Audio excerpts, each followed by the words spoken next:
camera a little. I got it. Oh, there we go. There we go. All right. Hi, guys. Hello there. This is Drew. This is Jacob. And we are reviewing a French film tonight. I think it's actually our first French film. Hold on. Wait a minute. It's French. Well, yes, I know it's French. Or it's in France. Actually, now I got to remember, where was this made? Because one of my trivia says there were no French films made. What was it? I think it wasn't Flight. I know we did one a couple of years ago. That it's a foreign film that was dubbed. Oh crap! What was that? It is a French studio that did this. So, yeah, it's French studio. Yeah. Was you thinking one of the shorts? Maybe. No. It was a full length film. Oh crap! What was it? It was one of our earlier films. I think it was like one of your picks. Yeah, it was my pick. Most of my foreign films were Japanese. Yeah. Yeah, because I think it was French or... I forgot to switch that over. Ooh, yeah, that might be helpful, because we're definitely not playing Rebirth. Not right now. No. In the morning, maybe. Probably. Possibly. Good chance of it. Sorry, I'm still trying to get back in the habit of multiple streams. And I got everything switched over, but... This. There. There. Fixed.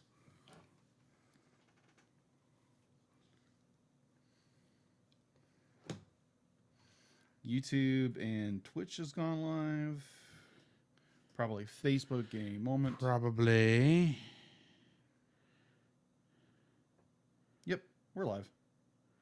Good deal.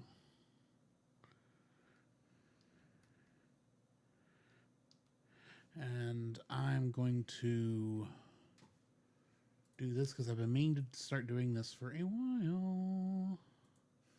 Go to channel.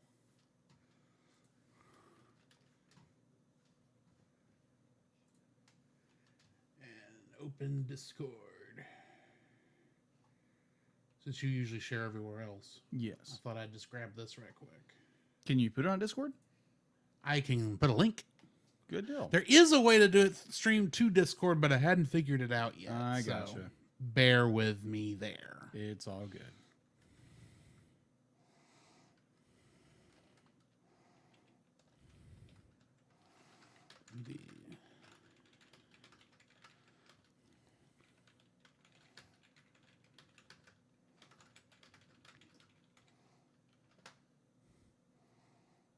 Huzzah.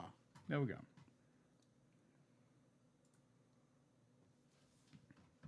So yeah, we will be getting started soon. Yeah, the movie we are doing, if you're not reading the title or anything, be like, is a Cat in Paris. This came out in... hold on. 2010, I believe. Yeah, 2010. Yeah, 2010. Yeah. Sorry, I've got the Wikipedia page article up. Yeah, I have over my here. notes. I should have looked at them before, but... Right. It happens. It does. So yeah, we're doing that. Then we're doing 2 episodes for TAS. Of Neon Genesis Evangelion. Yes. I'm just going to say right now, it's the final 2 actual episodes. Yeah, the other 2 episodes, I'm sorry. Because I went ahead and finished. Yes. This is the most depressing PowerPoint presentation ever made. Did you watch the ending of it? I did. Okay. It's with the exception of that one bit where it suddenly turns into a slice of life anime. Okay. Where Rei Ayanami has a personality. Yes, that's and is running late with toast in her mouth like she's Sailor frickin' Moon. Right. Boy, actually, now that I say that, I don't think that's intended, but good night if it is. Right. I'm just saying, I've not watched the movie yet, which I'm sure puts more of a point on stuff. Well, the movie, if you be like, obviously on the Netflix version, you get the director's cut, right? Yes. So, which I think does not include. You can watch the other half, which is the clip show movie. No, that's not what I'm referring to. Okay, go ahead. What I'm referring to when it says be like next time on or Okay, yeah, I did not watch to the next time. oh, you should have. Thing.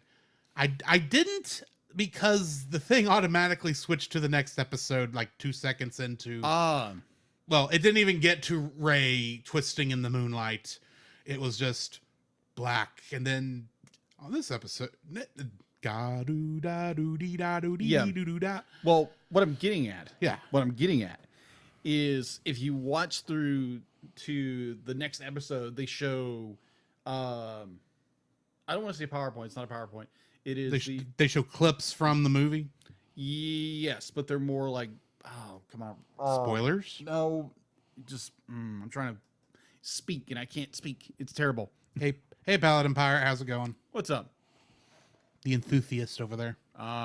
Enthusiast. That's his podcast, the Enthusiast Podcast. Oh, that's Or right. Enthusiast Society. And if I say that anymore, I'm going to start tripping over that word. Yes, but it shows more of like rough animation for the movie, which that's supposed to lead into. But you know, with the TV show, they go a different. They went path straight to at the very end with technically, these 2 episodes could be skipped if you're going straight to the movie. Yeah, exactly. Or those 2 episodes. We're not to those 2 episodes No, yet. we're not. The depressing PowerPoint. I'm being mean. I'm sorry. Yes, you are, but it's okay. But can you? I can can't. you I can't. really blame No, me? I can't. But I'm just saying. yes. I'm just saying, and I'll get more to this next week.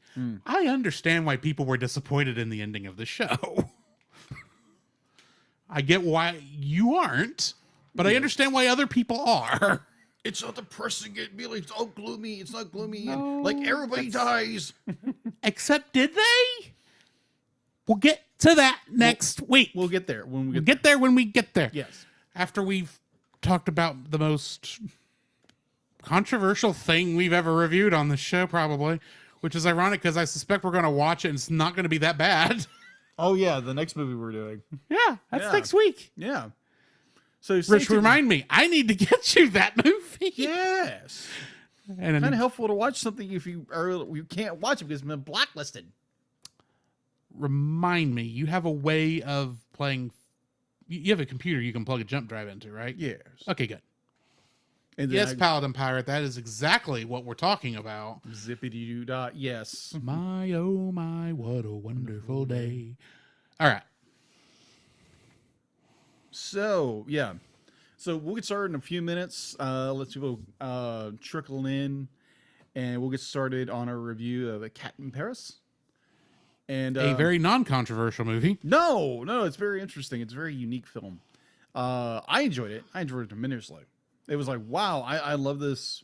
What kind of? I'm trying to think of the art style in this movie. It is not cell animation. It's kind of it's not really Art Nouveau. Kind of. You're gonna make me Google this. I think it's impressionist. I think it's a modern impressionism, but it's kind of an impressionism. I like how it just calls it European style. That doesn't tell me what it is. It's got a name. Yeah, it's a form of impressionism. Yeah, it is what the French used back in the day. Yeah, it's based on the art style. Yeah, The art style back during, I guess, it'd be like not the French Revolution, but it would have been during. No, it's like post World War II. Yeah. Oh, come on. I can't think of it. I should have grabbed my art book and looked it up. Darn it. Hold on. That reminds me, I have to actually say the name of this in French when that time comes. List of art styles. I figure if I do it that way, I'll find it quickly.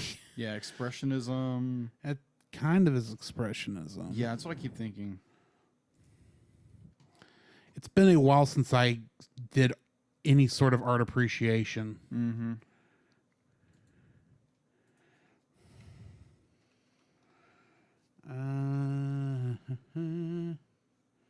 not surrealism. It's not impressionism. It's expressionism, I think. I think you're right that it is expressionism. But it's a certain kind of expressionism. This picture is not helping. Yeah, it's more like a modern expressionism, I think. Well, it's modified from the original style of art. Yeah. In fact, somewhat it kind of reminds me of those poster arts you usually see now for like the COVID stuff that Paladin Pirate, I switched it. I don't know if it switched fully. I thought I fixed it, but my apologies. I forgot to change it before I went live, and I thought I've got it fixed, but I could be wrong. Been wrong before, I'll be wrong again.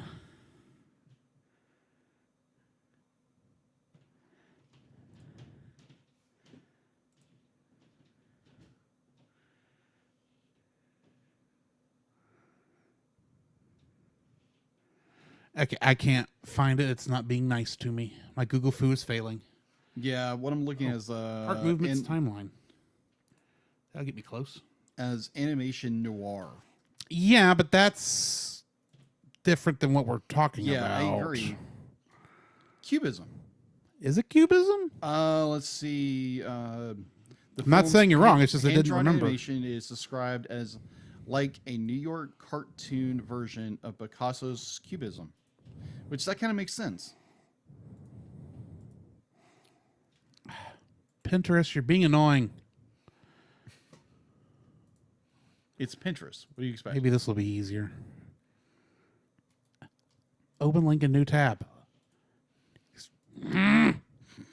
I just want a full image so I can see what I'm looking at. I don't have time for your garbage. Garbage. There we go. Yeah. Okay, so like Edward Monk. Right here. Oh yeah, it's more like the background is like this. Yeah, but the art, the characters are more like this. More like, I didn't say this exactly. Like, but if you're looking at Cubism from 1907, it's got more of that style to it, like Picasso. Yeah, that in the background. Yeah. Yeah. So it's more of Cubism. Cubism expression. Yeah, I can go with that. Yeah. I'm not going to fight you over this because I don't know it exactly, and I've never. I know the stuff because, of course, I had to study it for school, but it's been years since I studied it, and most of the quote unquote classical art styles I'm not a fan of. Yeah, true. Especially as it starts getting weirder and weirder as the closer you get to surrealism. But anyway, this has been the CELcast talking about art. It's like, well, if we weren't, animation guys, is more you don't talk about art. It's kind of the weird aspect of it. We have a hard enough time remembering to actually talk about the art of the animation in this show as it is, because we get off on the acting, which is important. Yes. Don't get me wrong, or the storytelling, but like we forget to actually talk about the art of the animation sometimes. But either way, it happens. Okay, are you ready to get started? Yeah, let's do that. The art of Sorry. Yeah, the art of the CELcast. Thanks, Paladin. The CELcast is recorded in front of a live streaming audience.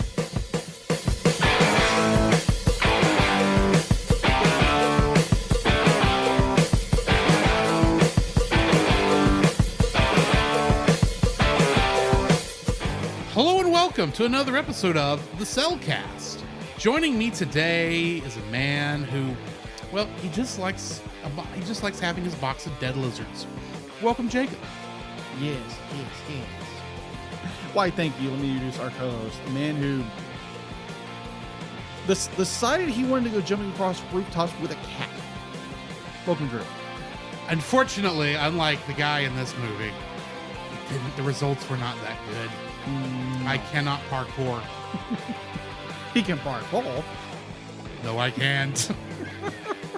There was no red paint for me to grab onto. Because if y'all have never played Mirror's Edge, it was red surfaces in that, unlike every other game where it's yellow surfaces that you can do stuff with. I remember something like that. But anyway. Yes. Yeah, we are reviewing our first French film, I believe. Though Jacob says we did a different one, and I can't remember which film that would be. We'll probably think about it in the middle of doing this. I know it's not Paprika. Yeah, that film. I know it's not Paprika because that was Japanese. That's Japanese. And I cannot think of what other one we did. We've done British. Yes, we've done British. And we've done, of course, we've done a lot of American. A lot. And we've done British, Japanese, American. And I think this is our first, and we have done Italian.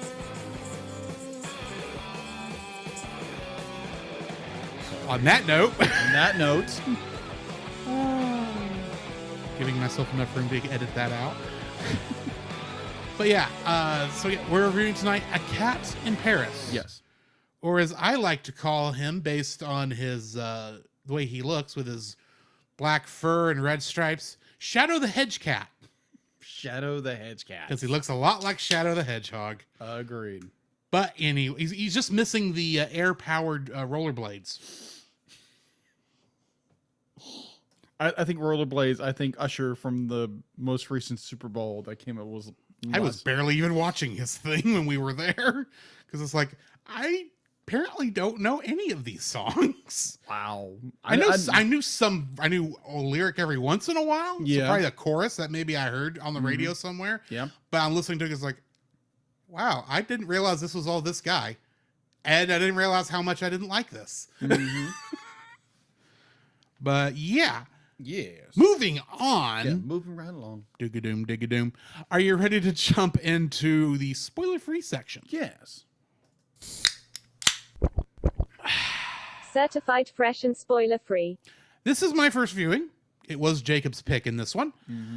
But I actually did really enjoy this. I mean, it's only an hour long, which surprised me. I was expecting this to be like an hour and a half for some reason. I guess because so many animated ones are an hour and a half, and you don't normally see hour-long movies at all. Yes. The only one I can think of off the top of my head was Land Before Time. It was only about an hour. But I enjoyed this. The animation is spectacular. Agreed. I thought the acting was very well done. Of course, we watched the English dub. But yeah, I thought the movie was good. And I think pretty much if you have any interest in just the general art of animation, go watch this. It's actually brilliant, in my opinion. Yeah, it's available on Tubi for free. Yeah. So yeah, go enjoy this. Be like, because it's a very unique style. Because we actually looked prior, post show. It's more pre-show. It's more of a more cubism style ish impressionism in a way style, because we had differing opinions. Yes. When you have two artists, we're gonna have two different opinions at all about everything for the most part. Of course, I look at it and go, "Oh yeah, that's that graphic design from the early 1900s." Yes. Yay. Yeah. That eventually moves into the graphic design of the posters we see in World War II. That's mostly what I remember. Yeah, agreed. Because I had to know that part of the art styles, not what did Picasso mean? No, it wasn't Picasso. No. It was it wasn't Da Vinci. Rembrandt? Either way. Yeah. What did any of these artists mean referring to any of these art styles when they drew the line this way? I go, that's just where the pen fell. I'm a very practical artist, and thinking pretty much any kind of symbolism is probably put there by there's symbolism intended by the artists themselves, but a lot of the art symbolism people see is put there by the audience, in my opinion. Yeah, that's true. But either way, I did enjoy this film. I actually was surprised how much I enjoyed this film. Yes, because like I said, you picked this one, and it started, and immediately I saw the art style and went, oh, it's one of these. And I kind of backed off a little, because like, okay, I'm gonna have to take this with a grain of salt. But then as it got going, it was like, okay, I'm getting into this. But yeah, I enjoyed it. You should give this a watch if you haven't seen it. Yes. So that's my spoiler-free thoughts. Yes. So again, my first time viewing it, because I remember seeing, this came out in 2010, or at least was released in America around 2011. Because the movie was originally released in 2010. So I remember seeing something about this, and then when it comes up to, it's like, hey, you need to pick movies for, the lineup. And I saw it was like, unique films that come out, and I was like, oh, A Cat in Paris. Is the movie really about the cat? Not really. I was expecting it to be about the cat. Yeah, which it really is. But it wasn't, so... No, but I thoroughly enjoyed this film tremendously. The animation-wise, it was beautiful. Had a really great, interesting story. There's really not a whole lot of movies in this movie to complain about. It has like great talent behind it, in front of the camera and behind the camera, or behind the microphone in this case. And it's just it's beautiful to watch. You can go watch it on Tubi. It's Tubi, which is free, and just go enjoy it. But like, there's a ton of very interesting foreign films over there if you're interested in animation that is, you know, not Japanese or American. So yeah, highly recommend this film. Great film. Well, let's go ahead and jump into our spoiler-filled thoughts, and we'll get to talking about this good. The following is a spoiler-filled review for the film A Cat in Paris. Listener discretion is advised. Meow. A Cat in Paris, or as it's known in French, Une vie de cat. I probably said that wrong, but literally it translates to A Cat's Life, which honestly makes more sense than the American name. Yeah, agreed. But c'est la vie. Tuesday. Omelette du fromage. It's the only other French I know. Fair. And I got that from Dexter's Lab. Of course. This movie was written and directed by Alain Gagnol, who also directed Phantom Boy, along with, it was also directed by Jean-Luc Felicioli, who also directed The Cat's Regret, which, as far as I could tell, is not related to this film. The Cat's Regret. Okay. Yeah. It was also written by Jacques-Remy Girard. Okay. Getting into the cast, Jean was played by Marcia Gay Harden, who in the movie Flubber, the one with Robin Williams in it from the 90s that we probably actually watched, she played Dr. Sarah Jean Reynolds, who I don't remember who that character is. However, we'll know this name. Claudine, our villainess, not that you knew that at the beginning, was played by Angelica Houston, who played Morticia Adams in the 80s Addams Family movie. That's right. Was it 80s or 90s? 80s or not, maybe 90s. I don't quite remember. Early 90s. I know it's not the original show, and I know it's not the new animated stuff. It's those. Yes. Nico was voiced by Steve Bloom. Yes. A.K.A. Spike Spiegel from Cowboy Bebop. Victor Costa was played by J.B. Blank. And in Mortal Kombat 11, the newest game in that series, he played Kano. Really? Zoe, with her one line, was played by Lauren Weintraub. And in something called Bird Boy, The Forgotten Children, she played Dinky. Okay. That's about the only thing I could find. Interesting. Lucas was played by Matthew Modine. And he played Private Joker in Full Metal Jacket. Mr. Baby was played by Mike Pollock, who is the current voice, outside of the movies, for Dr. Ivo Eggman Robotnik. Oh, that makes sense. You can kind of hear it now. Mr. Bean was played by Philippe Hartman, who played a harbor employee in X-Men Apocalypse. Okay. Seen that one. Mr. Frog was played by Gregory Cupoli, and he played Stan the Mailman in Just Add Magic. If you can't tell, I have some hard times with this. And Mr. Potato was played by Mark Thompson, who played Bresson in Lupin the Third, the First. Guess how many Kingdom Hearts connections we have? 2010, 2011. 4? Lower. 2. Yes. And yes, I did have to go to Smash Brothers. Okay. Kristen Rutherford was additional voices both in A Cat in Paris and in Kingdom Hearts. And Mark Thompson, who played Mr. Potato in this. I really wish he was playing Mr. Potato Head in that Kingdom Hearts 3, but because that would be funny. However, that would be funny. Yes. However, in Super Smash Brothers, he plays the Pokemon Kyurem and the Alolan Executor. Oh. Or Executor, I think is actually how you pronounce that. Yes. So yeah, that's what I've got in info and stuff. No. That's what I have on the cast list. What do you have in info and stuff? Yes. So info and stuff. IMDb is a 6.4 out of 10. I could not find information for Rotten Tomatoes, so sorry there. It's available to watch on Tubi. Production was, again, these are a lot of French words, so I apologize if I mix them. We're all messing up the French words tonight. We apologize to our Canadian brethren north of us and our French friends over on the other side of the pond. Yes. And our southern friends in Brazil. Yes. Like they speak Portuguese. Yeah. My bad. Are those who speak French in New Orleans? Wherever you speak French, we apologize. Yes. Our French is bad. Yeah. In my defense, I have no French heritage. Jacob, I don't know. Anyways, production was by Folamagia, Luna Anima, probably. Anime. Luna. Well, yeah, anime has moved past Japan to be a general term for cartoons. Yeah. But anyway.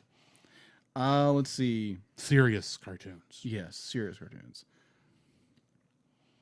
La Mer, Digital Anime, French 3 Cinema, Rolna Alba Cinema, RTBF, distributed by, now these are the distributors in the different countries, where America was distributed by G Kids.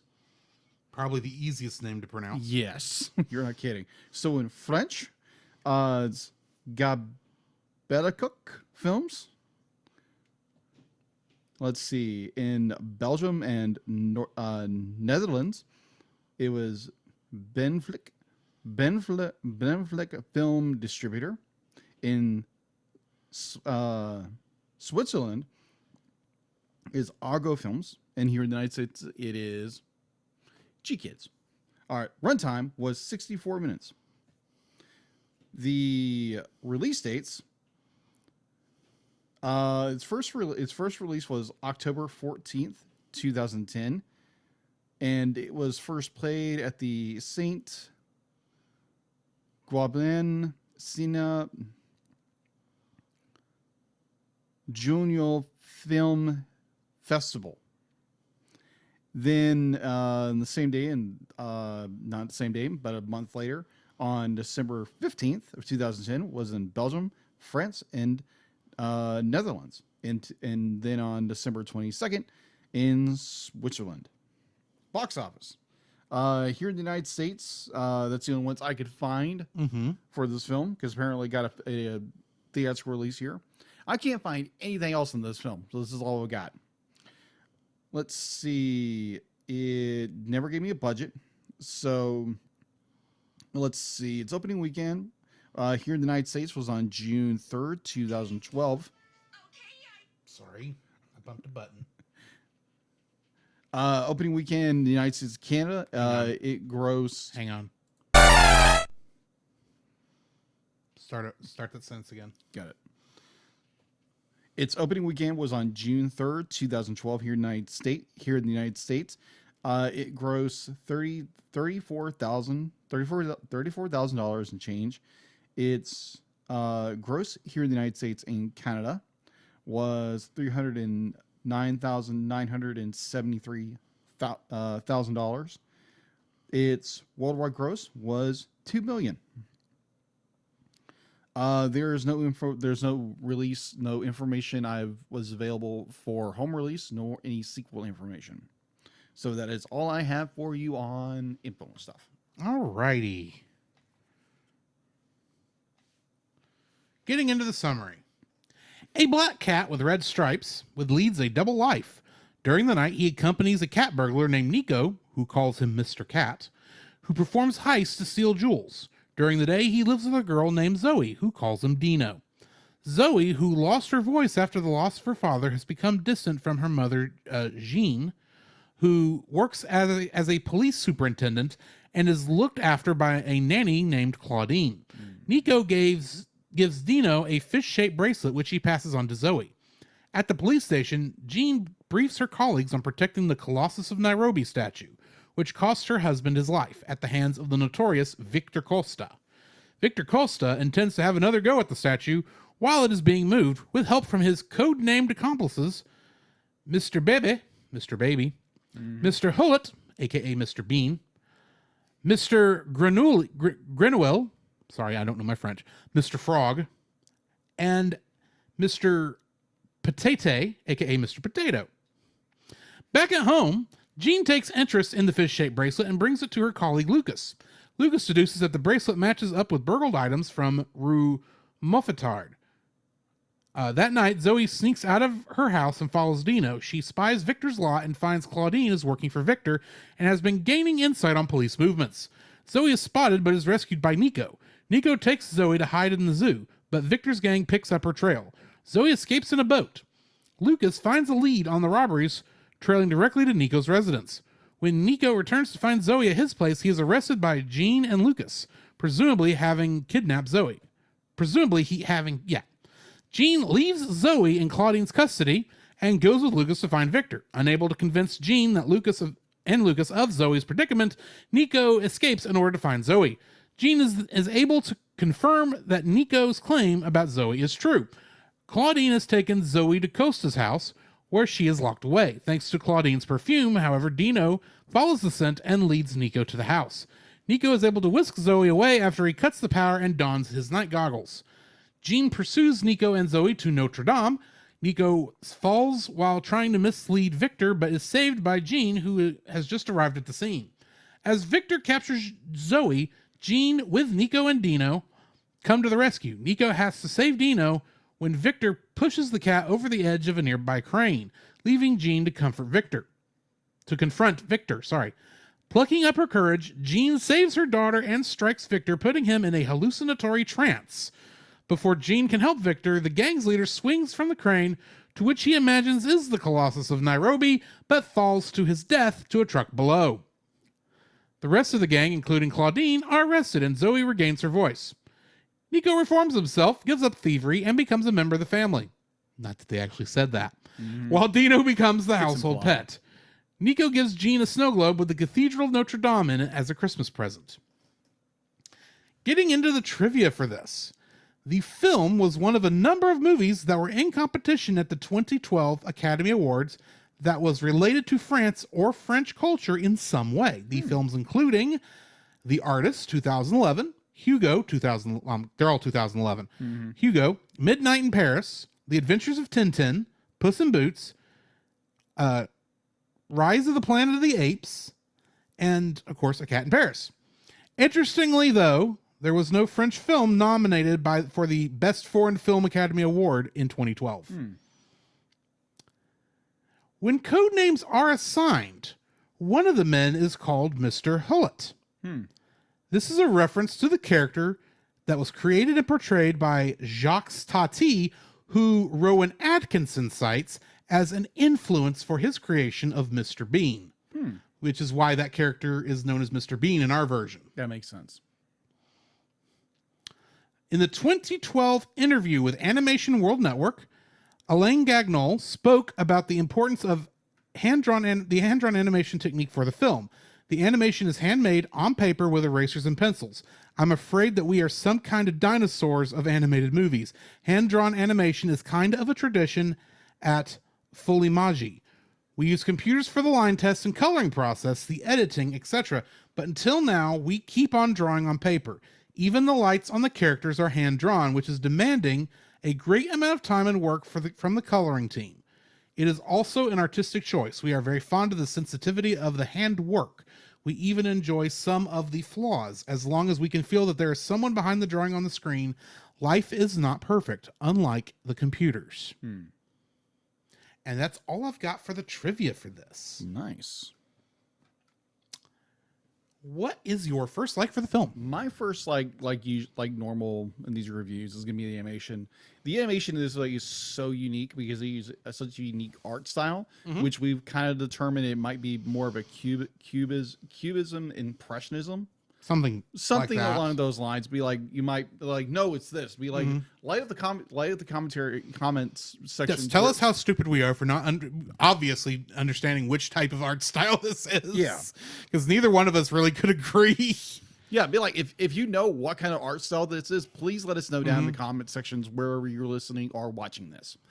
And so yeah, the animation's very fluid. It's got this kind of a rubbery kind of feel. Or it's like almost like it's got a rubber kind of feel. It's like all the characters walk like they're floating, and kind of reminiscent of like how animation used to be before they did rotoscoping or like live trace or whatever, or computers were involved. Like you had this very fluid, rubbery kind of feel of a person, arcing back to like some of Disney's very early shorts, where the characters kind of walked with a wobble and felt like they were made of like a rubber band or something like that. Yeah, the way these characters walk and the way they interact and their expressions, you really don't get you get full face expression. But the art style is kind of minimalistic in a way, but it's very expressionism in its execution. So I love the animation in this. It's so it's different, it's unique, and it gives you a deeper appreciation for art in a way. Definitely if you are an artist, that's my first the art or the animation of the art. My first like for this film, actually kind of dovetailing off of yours. Okay.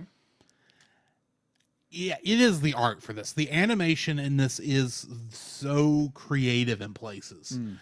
The one that impressed me the most, though, was when they shut the lights off at Victor Costa's house. Oh, I love that. Most of the time, whether it's American, European, or Japanese animation, they still do the eyeballs in the darkness gag. Yes.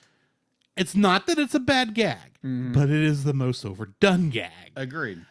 This, they did it a bit differently. They actually drew white outlines for the characters, which that by itself is very creative because you still get to see what's going on without it being without obviously the characters being able to see what's going on. It's really cool watching Nico going around them and doing his cat burglary stuff. Yes. And in the dark, which I thought was a very, very cool.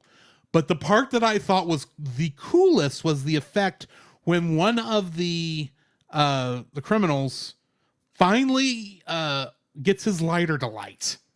And you get that glow of actual color, but where that color fades back to the black and white outlines. I was like, okay, if there was not proof that, because admittedly I did not do a lot of research prior to doing the regular research for this, but I was watching it knowing, because it had touted itself as hand drawn on the 2B description. And I remember thinking, okay, that's proof there that computers were involved because while you can do that in cell animation or in traditional cell animation style, that's a very hard thing to do. It's almost more of an editing trick, but here it's done so stinking well. Agreed. It had to have been done digitally in that, or at least the coloring done digitally, because it's very obvious that there's only one set of lines. It's just the lines are colored differently between the two sections. And then, of course, you've got that nice, cool fade there. And they do that a couple more times in that segment before finally they get back out into the sunlight. Yeah. Or the starlight, or you know what I mean? But those moments there were just so stinking cool from an animation nerd point of view, because it's just not how we're used to seeing them animate Absolute Darkness before. So yeah, that's my first like. My second like is going to focus more going to focus on characters, and it's the goons. Yeah, the goons are absolutely hysterical. Well, let me back up. First watching the film, it's like, oh great, we got these goofy, idiotic henchmen or goons. And the more you progress into the story, the more you progress into the narrative, it's like, wow, these characters might be buffoons, but they're really funny. Be like, they even take the spotlight away from the boss and put it on themselves, and just every scene they're in, it just makes every scene golden. If it's just them being the buffoons they are, and the line reads, everything, the animation on these guys are just great. Wonderful, like, again, wonderful animation in this film. And overall, just a great time watching these goons be buffoons, and just make a mess of every scene they're in. Or what was the Mr. Frog? Mr. Frog has to go after the girl and the cat, and it's like, oh yeah, why can't a frog be like, frog's supposed to swim? Why aren't you swimming? Well, I was never taught, boss.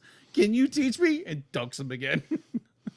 It was great. Be like, just, it was such a delight to listen to these voice actors as these was it 4 or 3? It was 4. It's four guys. Yeah, 4 guys. It's 4 guys. And just, it was the delight. I was like, wow. I never expected myself to be like enchanted by the goons, the goon characters. I just be like, they're very well done, very well. They're not rounded characters, but they're characters that are like, oh, okay, I'm invested where they're going in this story, and they just make it a delight watching it. So yeah, the goons. What is your second? My second like here is the cat. Dino, aka Mr. Cat. Yes. Or as I liked to call him, Shadow the Hedge Cat. He is so like interesting. He obviously he doesn't have a voice. No. Because he's just a regular cat. I don't even think we hear him meow. Well, we do hear him meow, we do hear him hiss. Okay, yeah. A couple times, but it's like almost, it's there, but it's not there. But yeah, I really thought the way they animated him was cool. It really felt like he was, well, obviously intelligent cat, but it really felt like he was just as much, while he was still a cat, he was very much had his own plans going on to take care of both Nico and Zoe, which I thought was cool. So yeah, the character of the cat was, I enjoyed him. Okay. What's your third like? My third like would actually be more of the story, because at first the story is kind of unique because you're dealing with more of the cat perspective of Mr. Cat, or not Nico. Dino. Dino. And you get his perspective, and you don't expect young Zoe to follow him. And it's like, okay, that's interesting. So you get the where he's talking with Nico, and just like, it's a very unique story. So you think it's going somewhere, and you don't expect it to go this direction. And so then you're dealing with the mom situation. You're dealing with her trying to catch the crime boss, which I find absolutely hysterical. But overall, the story itself with Mr. Cat, or Milo, sorry, Nico. Nico the cat. Well, the cat is Dino. Got it. Dino. Like the Flintstones dinosaur. Yes, except a cat.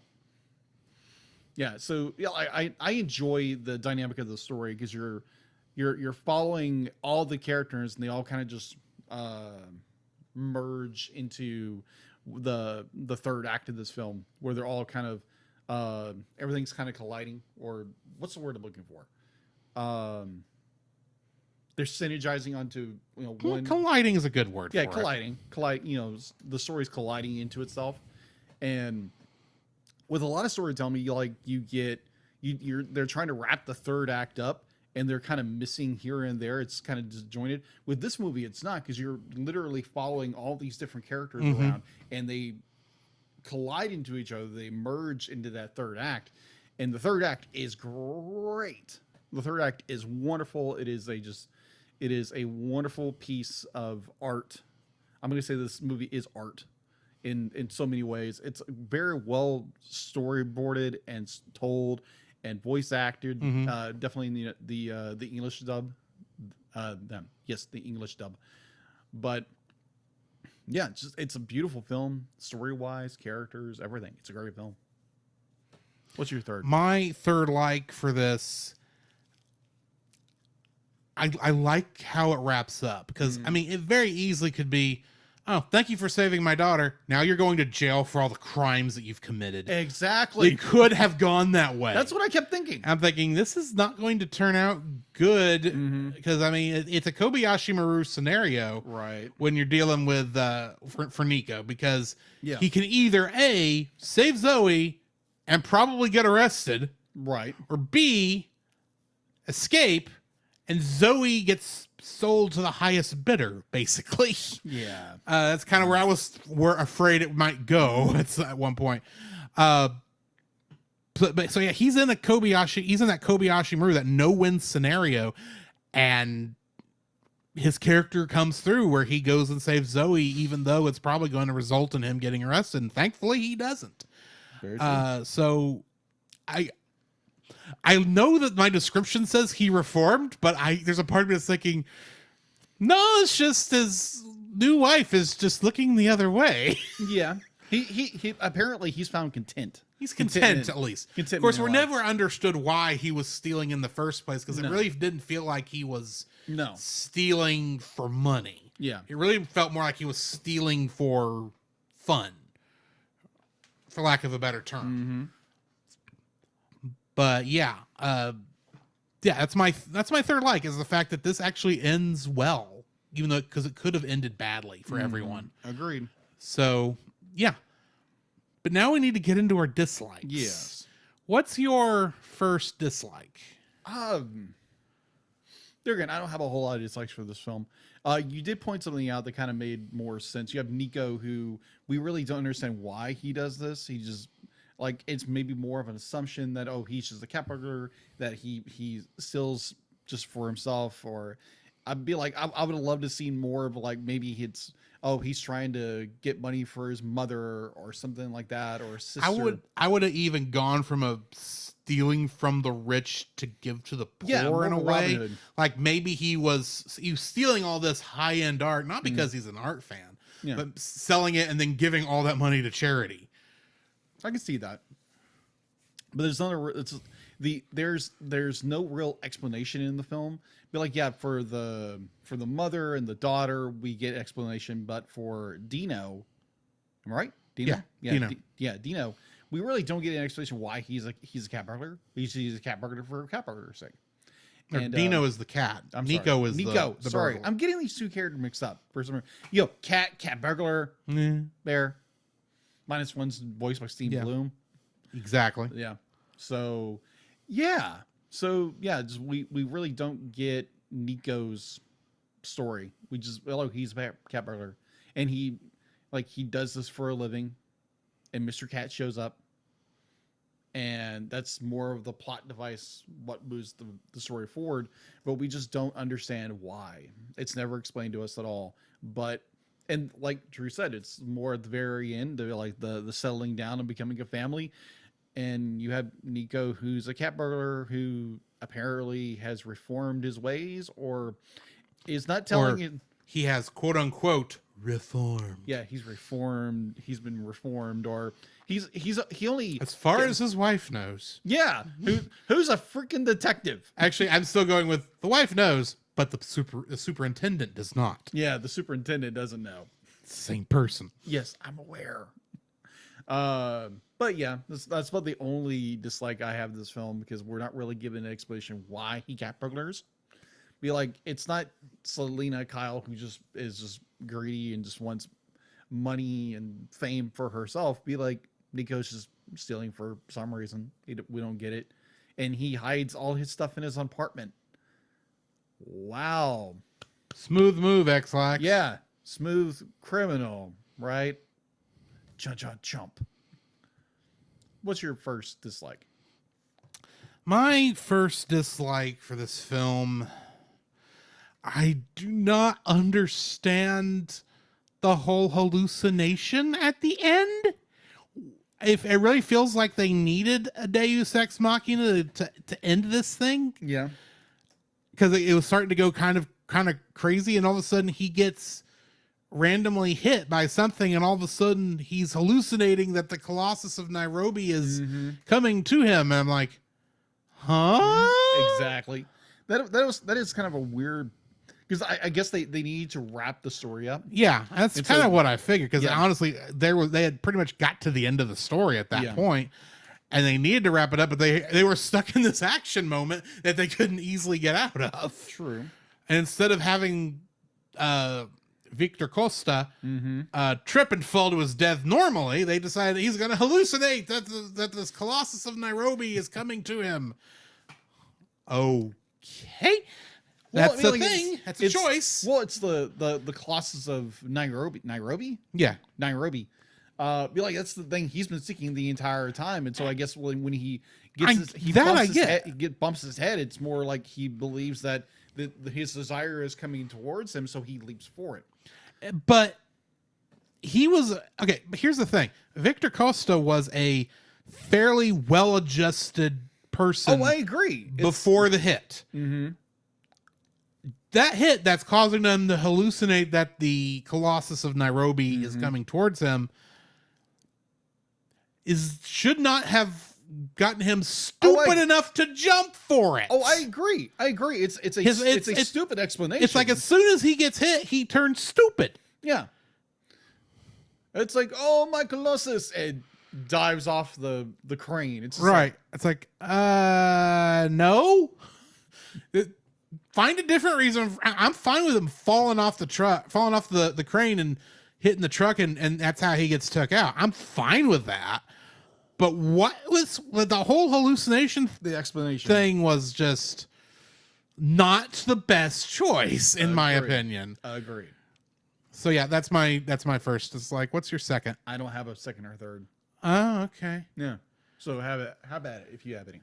So this comes down to the general art style. It's just something I don't like about this art style, and that's the fact that the perspective on the floors kind of make them look somewhat like walls. You know what I mean? Okay.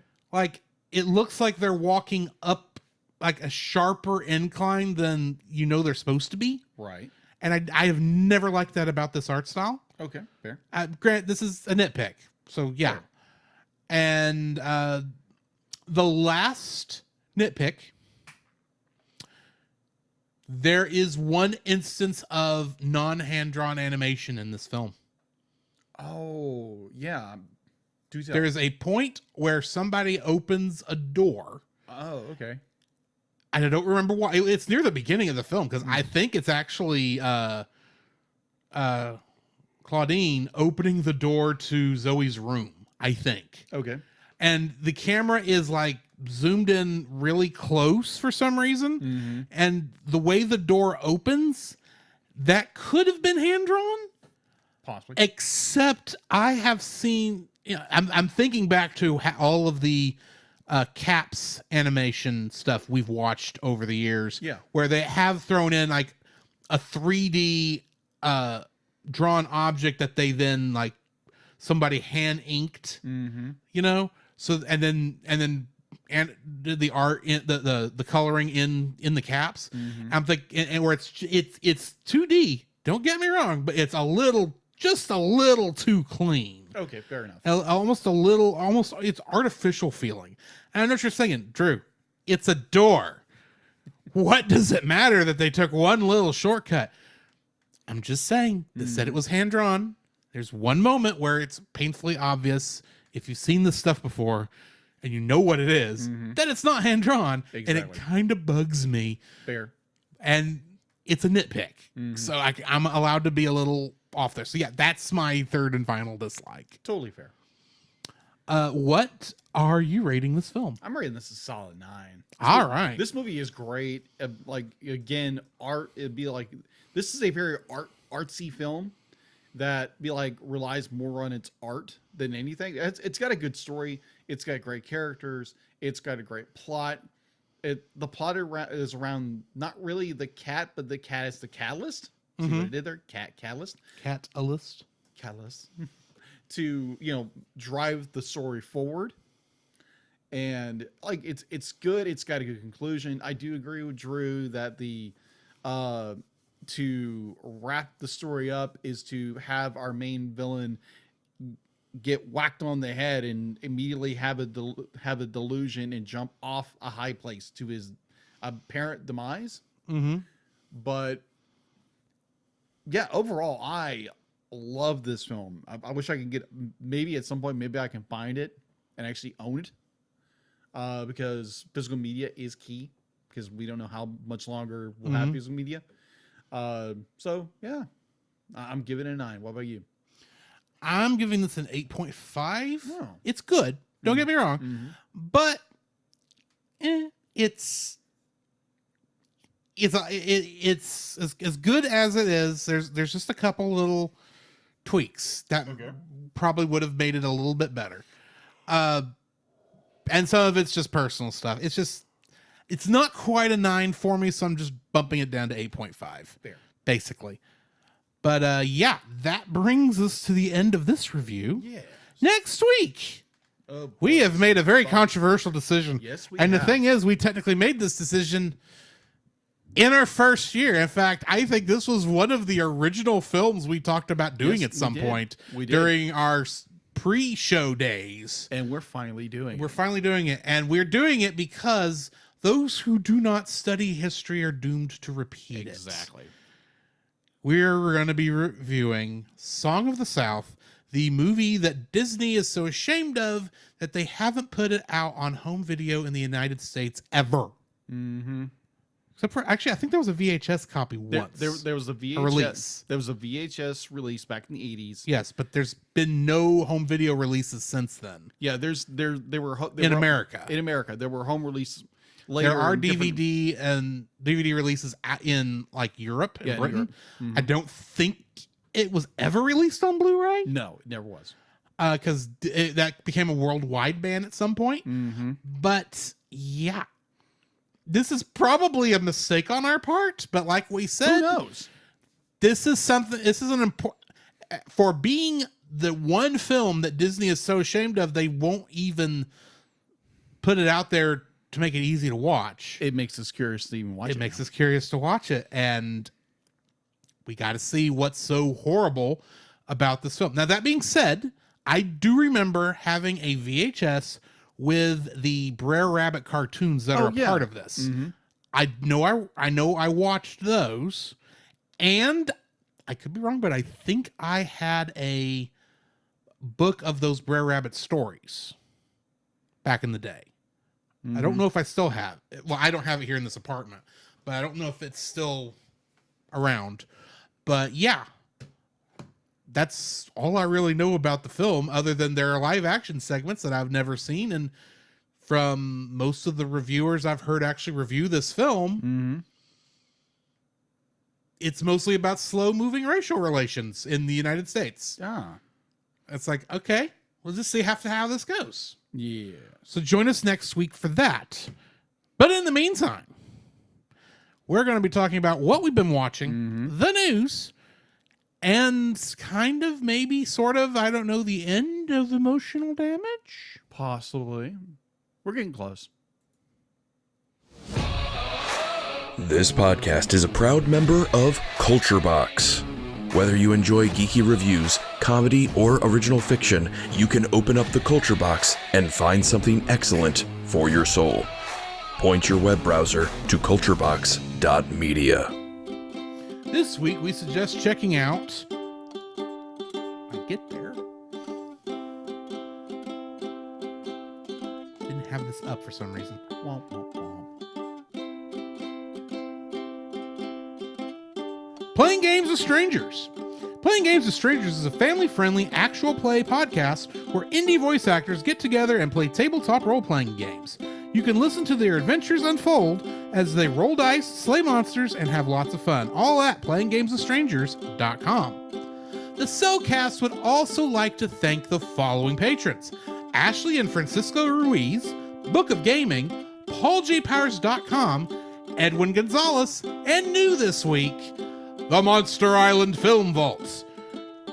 So join us if you want your name listed on the show, some special art from Jacob, uncut episodes, and access to timed exclusive reviews upcoming of X-Men 97. Mm-hmm. Like I said, timed exclusive. This will come out later for patrons at a later date. Mm-hmm. You can join at the $5 level, or if you want to force us to against our will, within reason, review a film, you can donate at the $10 level to make Patreon picks, and you actually get a special channel in our Discord to go talk in. Mm-hmm. So come join us for that.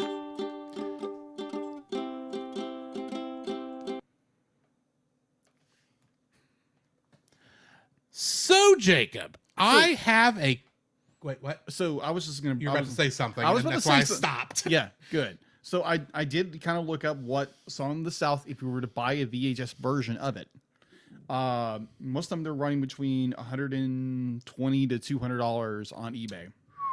Yeah. So remember that for next week. Yes. Because like I found ones that are cheaper, but I guarantee they're fakes. Oh, yeah. So most of them be like... Our version is legitimate because we already know the person who gave it to us, and they told us it was good. So yeah, good.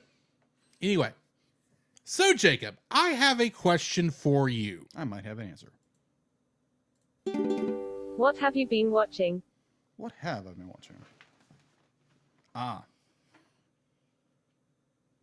My notes were being funny. Okay, yes. So what I've been watching, I've been watching a little bit of NCIS on Netflix. Yeah, I've always loved NCIS. I'm just going back through it on season 2 already. And yeah, I've always loved NCIS because it's, understanding what criminals do. And I think the last episode I did, it was a Navy corpsman had gone missing, and they were trying to find her. And apparently she had been kidnapped by a chaplain and was forced to live under a basement as a 1950s wife or something like that. Like, that was just really, it's like, okay, that's creepy. Just a little bit. Also kind of in, I wouldn't say, and retroactive kind of mourning in a way. I didn't know it at the time, but I finished Dragon Ball Z Abridged, the original run of it, before they do the boo bits. That is an interesting, how they end that is very interesting because they knew they couldn't continue. Well, they planned to. That's the thing. Yeah, they did. They were actually planning on releasing the next movie, which was going to be BoJack and Bound, and then they were going to go into season 4 with the Boo Saga. Yes, and they decided they were done after they had already made these announcements. Yes. So you're aware. Oh, okay. I thought it was something to do more like they were getting cease and assist from Toei. They hadn't quite gotten that yet, but the copyright situations were getting worse. Oh, okay. That makes sense. So it was one of those cut while we're ahead. Yeah, fair enough. Yeah, so yeah, Team 4-Star, absolutely incredible guys. They can make the most amazing parody and make it so incredibly moving, and it's great.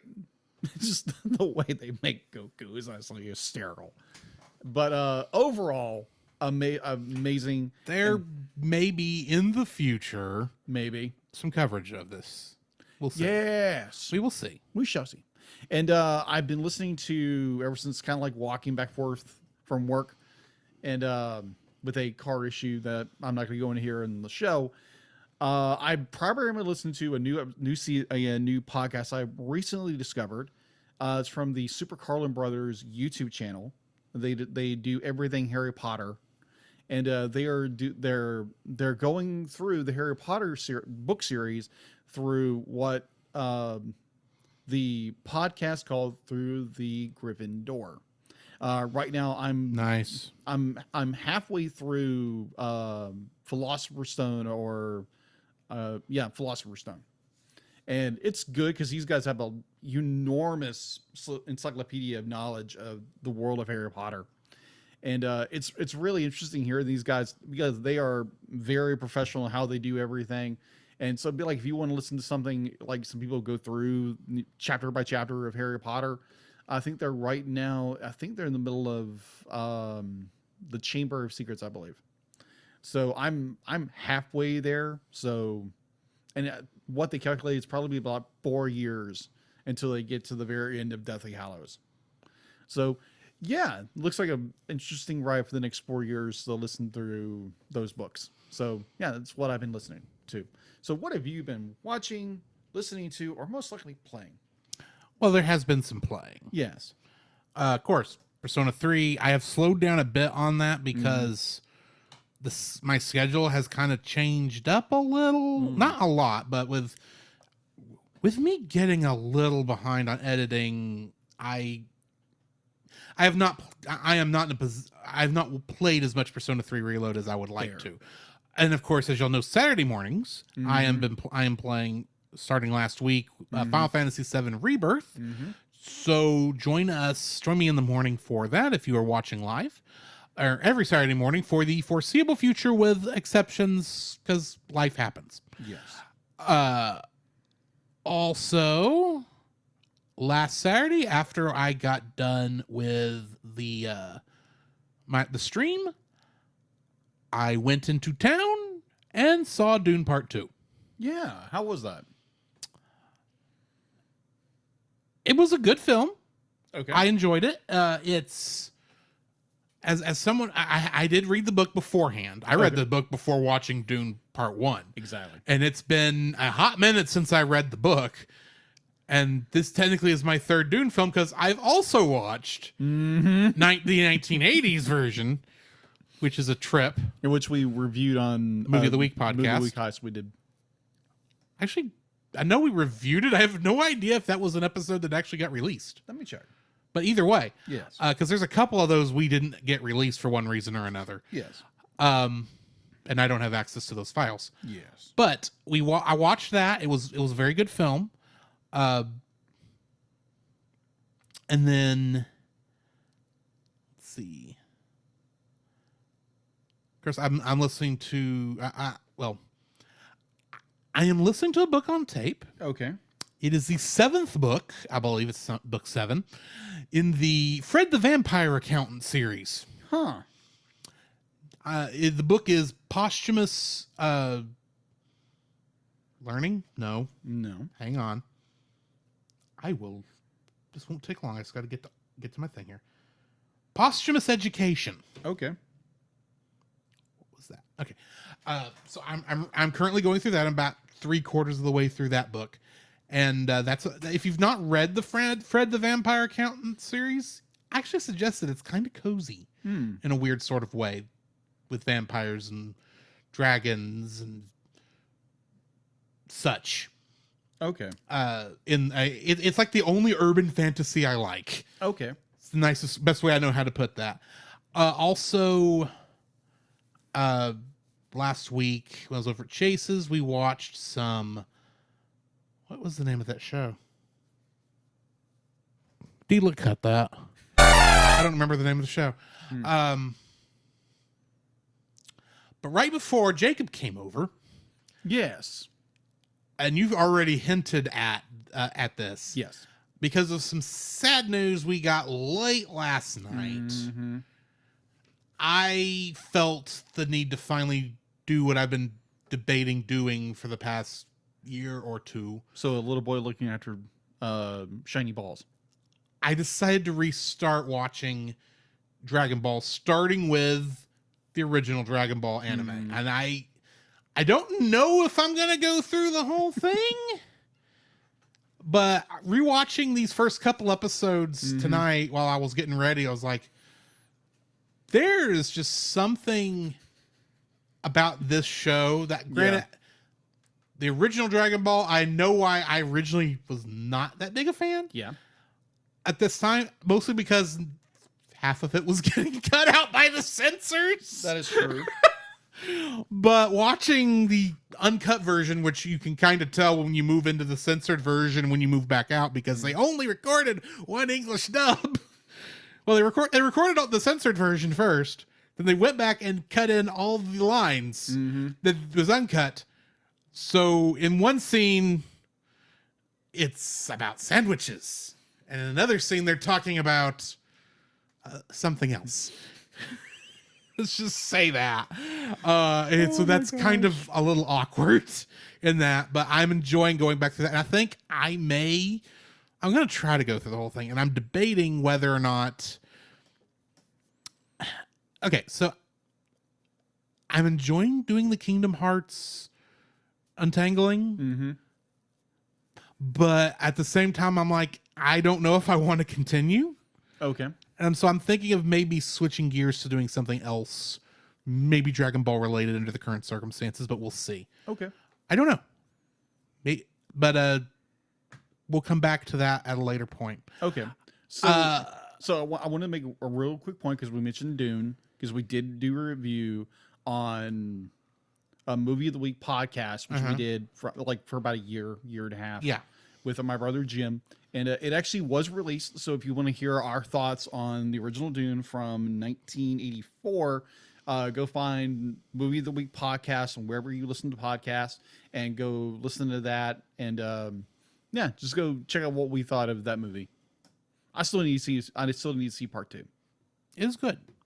So that's going to be it for what we've been watching. Jacob, hit us with some news, even though we know some of it's sad. Yes. The CEL Cast News with your host Jacob Heron.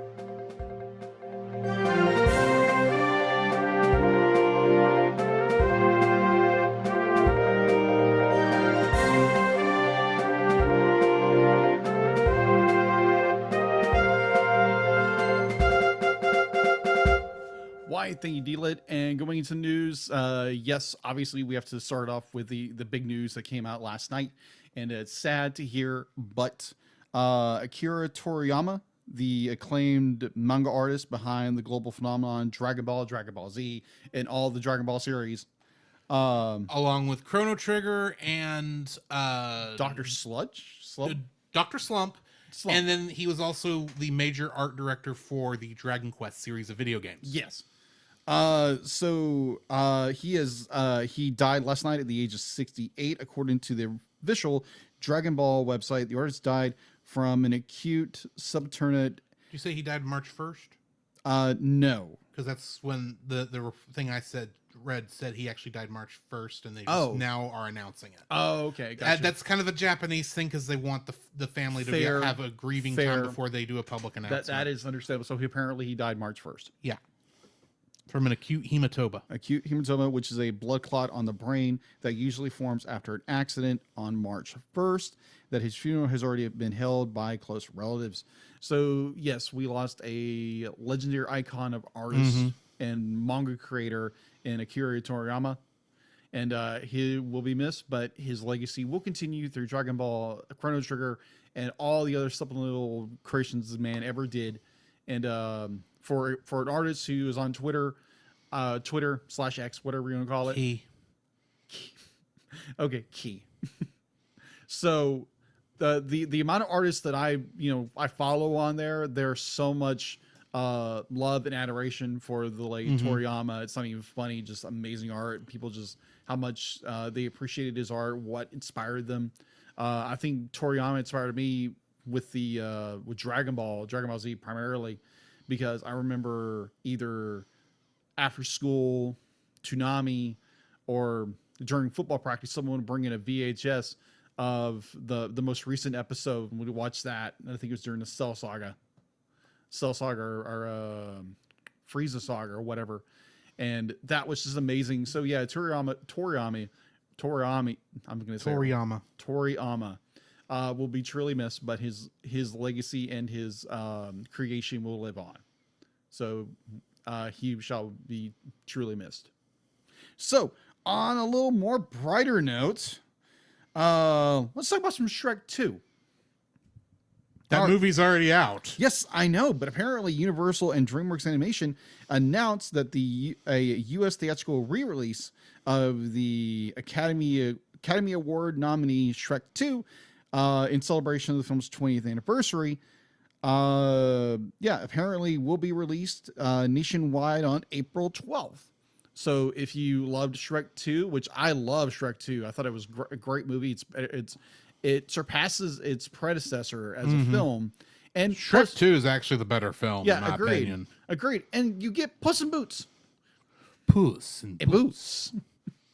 Played by Antonio Banderas. Still playing Zorro, but in cat form. Cat form, of course. So, yeah. Like I said on Retro Rewind podcast's review of The Mask of Zorro, there is a reason why DreamWorks just took the character from that movie and stuck it in Shrek 2. Yes. And turned it into a cat. Fear me if you dare. I love that film. I know we've done Shrek. I know that. We haven't done 2 yet. We've not done Shrek 2 yet. Yeah. We're going to do 2 at some point, which we're going to be like, yay! Then 3.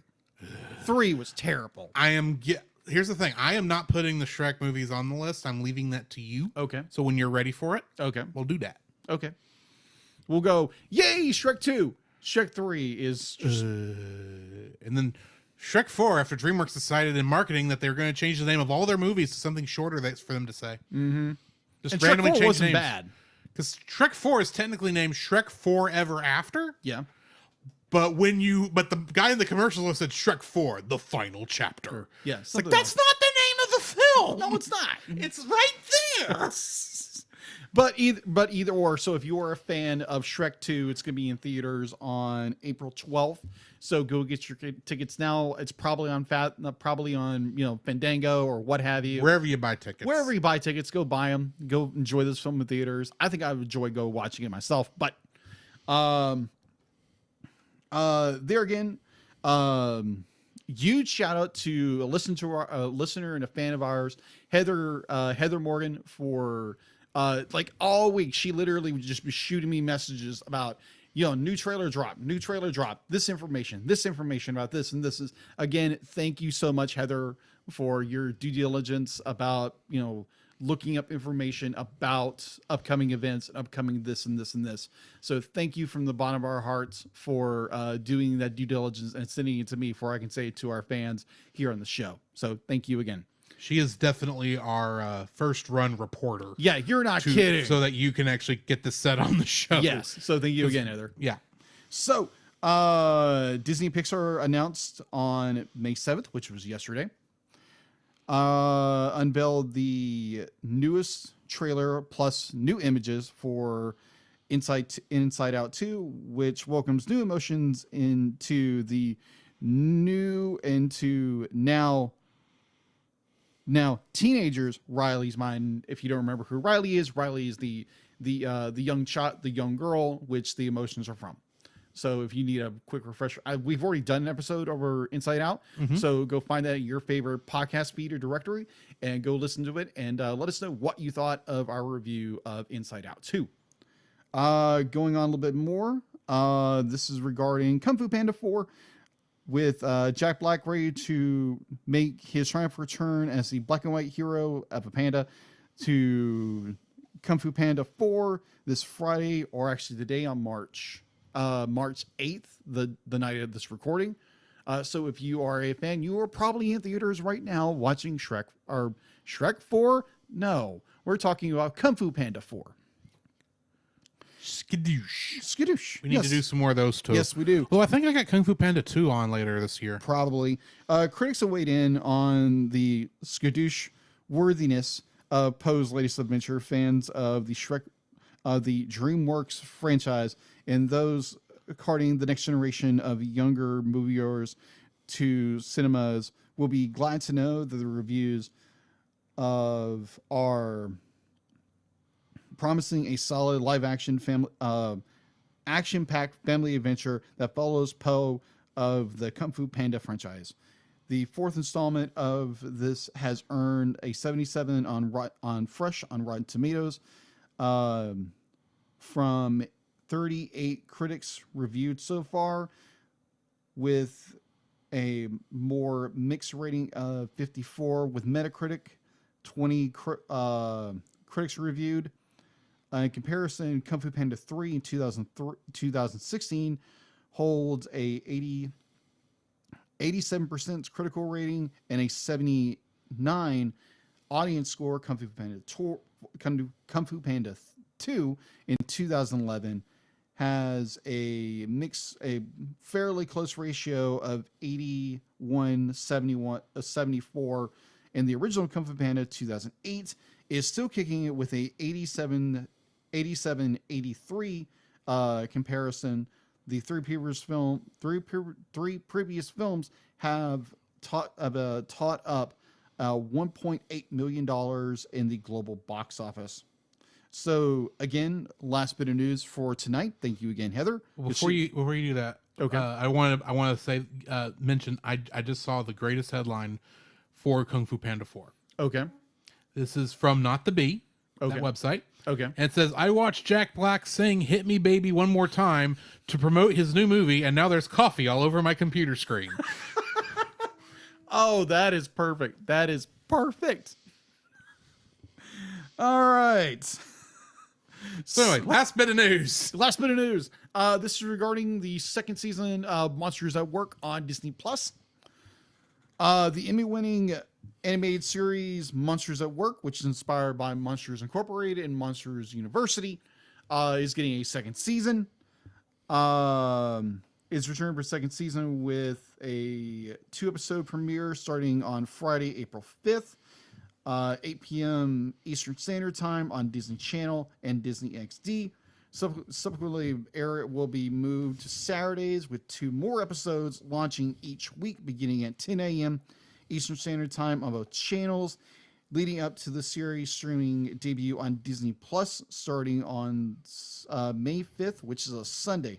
And again, thank you so much to Heather Morgan for her due diligence and sending information our way for news and for the news. Thank you.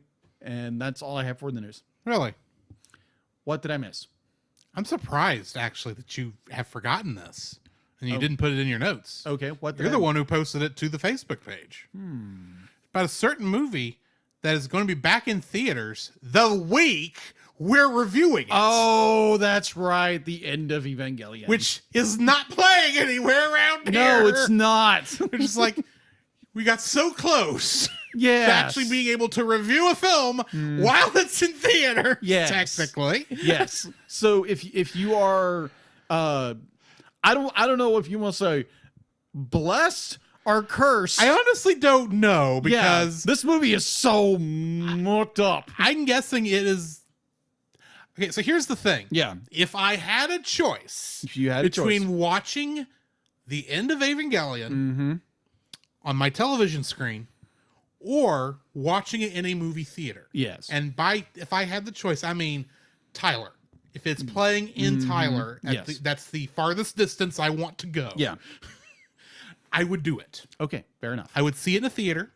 Because, in my opinion, if you're going to watch a film and you have the chance to see it in a theater, see it in a theater. It will be a better. You'll have a better experience. Okay, 99.99% of the time. Fair, unless you're in a place with a bunch of jerks, but I can't help that. Fair.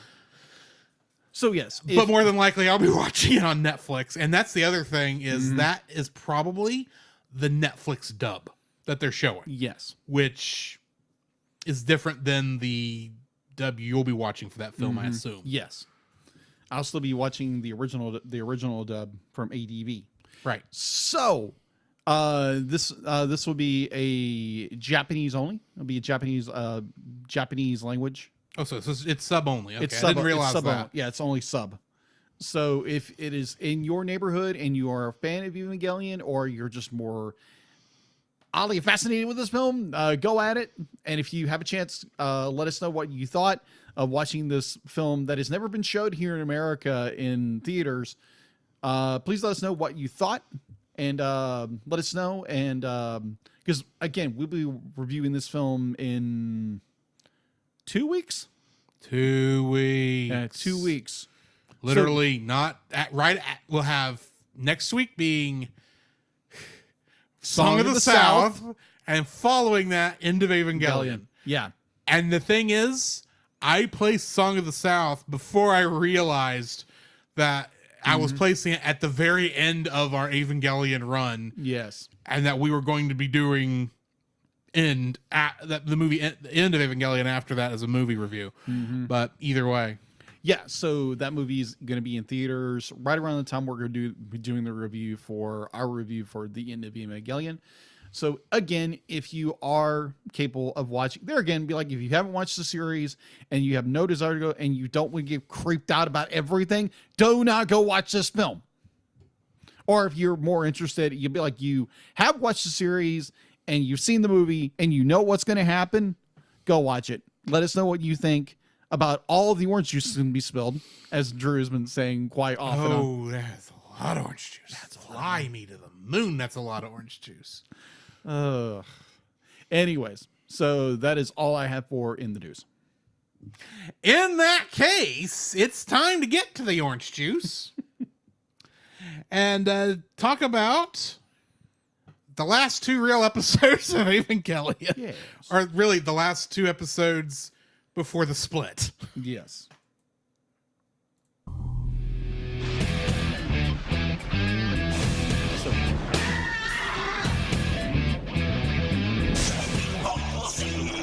Card captors, a mystic adventure. Card captors, a quest for all time. She is the one named Sailor Moon. Pokemon, gotta catch 'em. It's you and me. I know it's my destiny. Pokemon. It's time to do. Digimon, Digital Monsters, Digimon, Scarlet Champions. Yayo, yayo, ho ho, set sail for One Piece. Yo, Shinji, get in the robot. Your dad loves you, get in the robot. The cockpit's too small for a grown-up. Kick some butt in your robot.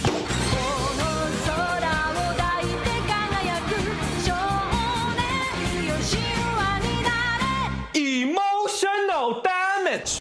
As of course Stephen He saying emotional damage, and the Lost 4 Kids dub of Evangelion met by Eagle 8 Burger. All the other audio is copyright. Who owns it? First episode of the night, Tears, aka Ray 3. Which I just realized what's interesting about that title. Yes. Because we had Ray 1 and 2 earlier in the season. In my mind, it's like, okay, it's the third Ray episode, Ray's focus episode. But then I realized by the end of this, Ray 3. Yeah, it's Ray 3. Directed by Masahiko Otsuka and Ken Ando, and written by Hideaki Anno and Hiroshi Yamaguchi. When an angel resembling a coil of light arrives, I thought it looked more like DNA, Ray and Shinji are sent to battle it, but the assimilating ability of the foe prompts Ray to self-destruct Evangelia Unit 0 in order to kill it and save Shinji. Mysteries abound as a clone of Ray later appears in the hospital, and Ritsuko reveals the terrible secret of the dummy plug system to Masato and Shinji. Trivia for this episode.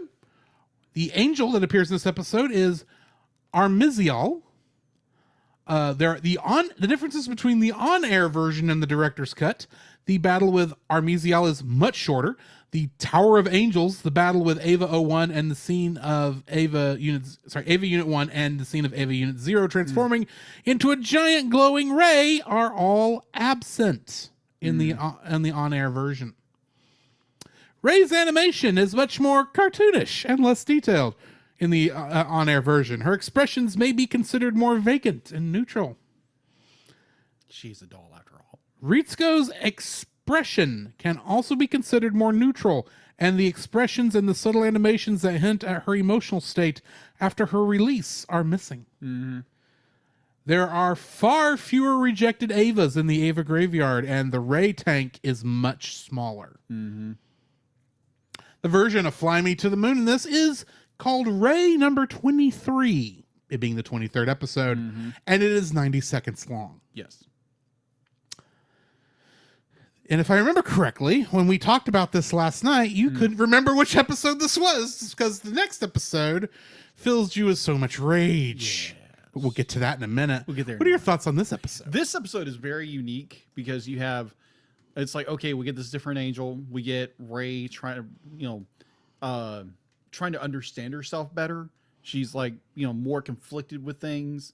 And obviously we get into the battle itself with the angel, and it attacks Unit 1, aka attacking Rey.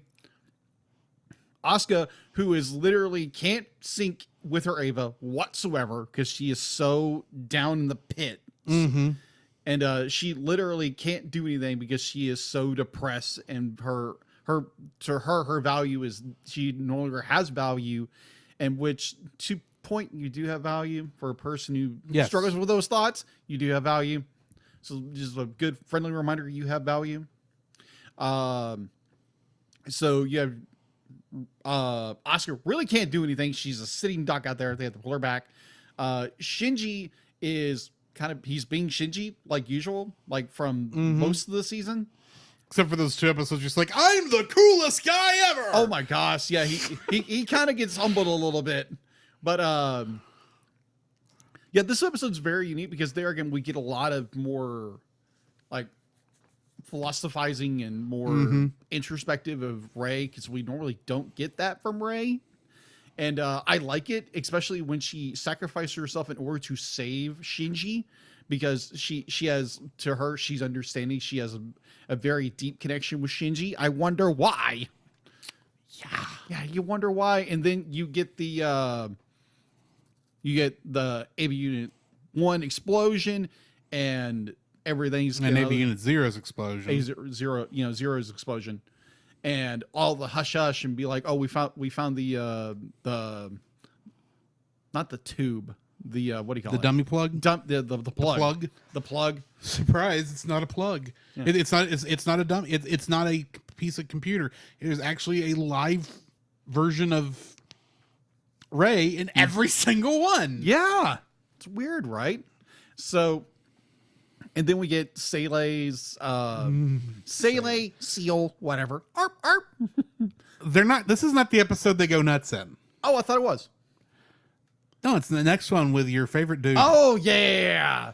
They're consuming rage. They're not in a good mood in this one. No. But they go crazy in the next one, which we'll get there when we get there. Well, what I'm trying to say is, be like, we can't trust Gendo. We need to put our trust in someone else more. So they get Ritsuko.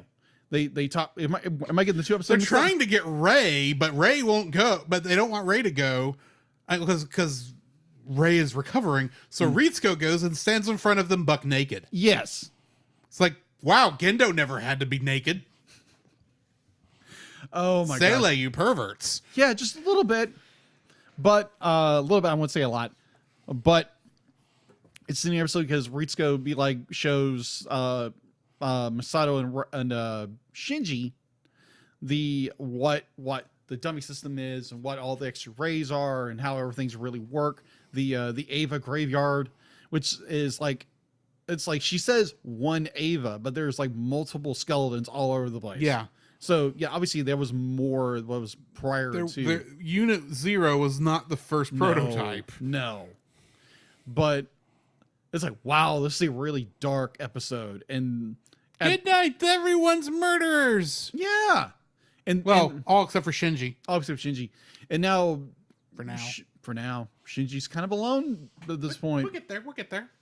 And then, all of a sudden, we get Asuka's useless now. Yeah, Rey doesn't know herself. Might as well be dead still.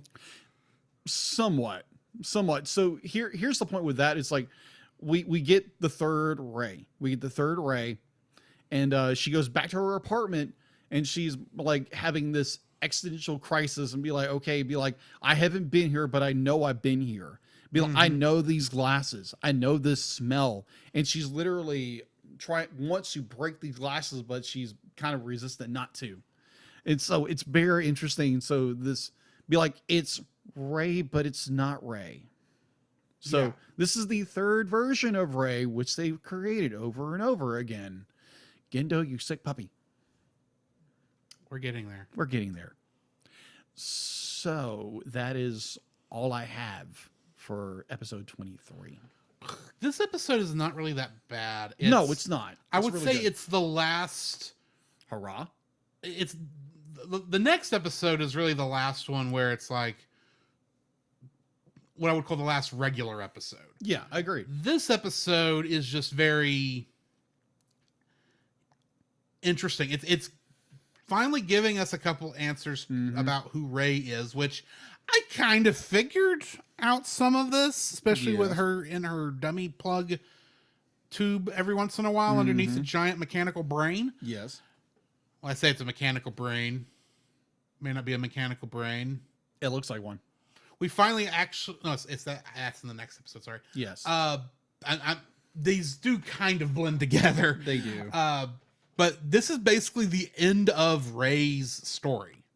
Agreed. Pretty much. I mean, we have another Ray at the end of this episode, but the next 3 episodes of the series, at least of the TV series, not necessarily the movie, she doesn't do anything. No, it's primarily we'll focus on from this point on is Shinji. Yeah, it's Shinji from this point.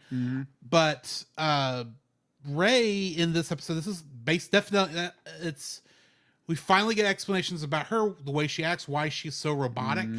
And I liked it. Yeah. Strangely enough. It's a good episode. It's a good episode. We finally get some answers and then we get to the next episode. Yes. Let's dive into that, shall we? I want you to let me know when you want your rant master. Okay. I shall. The Last Cometh, aka The Beginning and the End, or Knock Knock Knocking on Heaven's Door. Directed by Masayuki and written by Hideaki Anno and Akio Satsukawa. In this episode, and I really do like the way this summary is, a despondent Shinji encounters a kind-hearted boy named Kaoru, who quickly becomes his close friend. And that's the entire thing. Yeah, you're not kidding. We actually have a new cast member in this, as we mentioned a second ago, Kaoru Nagisa. Kaoru Nagisa? Yeah. Well, it's Kaoru in the it's Kaoru in both, but okay. I'm reading it and it's like Kaoru. The way I tend to read Japanese generally, this fair. looks like it should be Kaworu. Okay. Gotcha. But Kaoru is close enough. Yeah. He was voiced by Akira Ishida in the Japanese version, Kyle Studevant in the ADV original dub, Greg Ayres in the ADV director's cut dub, and Clifford Chapin in the Netflix dub. Trivia for this one, we get 2 angel appearances technically. Tabris, which is the angel name for Kaoru, and Adam is finally revealed to be Lilith. Yes. Which we did, Which I have known for 10 episodes now. On. What? And the way they do the reveal, it's like, this may be different in the ADV dub, but in the Netflix dub, it's like, Kaoru says, when he finally gets into the chamber, he goes, Adam? Since we're no, Lilith. I'm going, that's how you're going to reveal who that is? Which we already knew this was Lilith. We've known it for a while now. Yeah. Come on, Kaoru, do better. And then it's like, okay, getting into the differences between the on-air version and the video.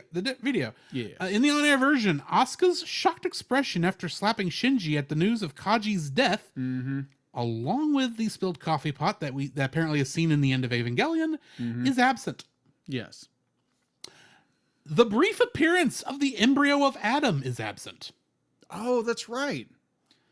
The expanded conversation of Kaoru saying Ray is the same as him is absent. The 15 Sele monoliths at the lake scene and Masato spying on Kaoru is absent. Yes. Ray's face as she looks at Kaoru in Terminal Dogma is drawn differently in the on-air version. Yes. Although differently drawn faces are something all of the director's cut episodes have. Lilith's legs have been added due to her growing back her legs in the director's cut version of episode 22.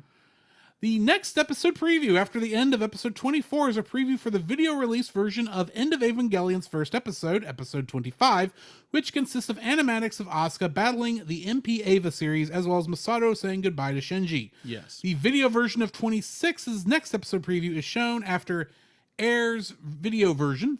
This consists of the live action footage of Studio Gainax. The video version of the End of Evangelion was released on Laserdisc and VHS along with episodes 25 and 26 of the series as Genesis 13.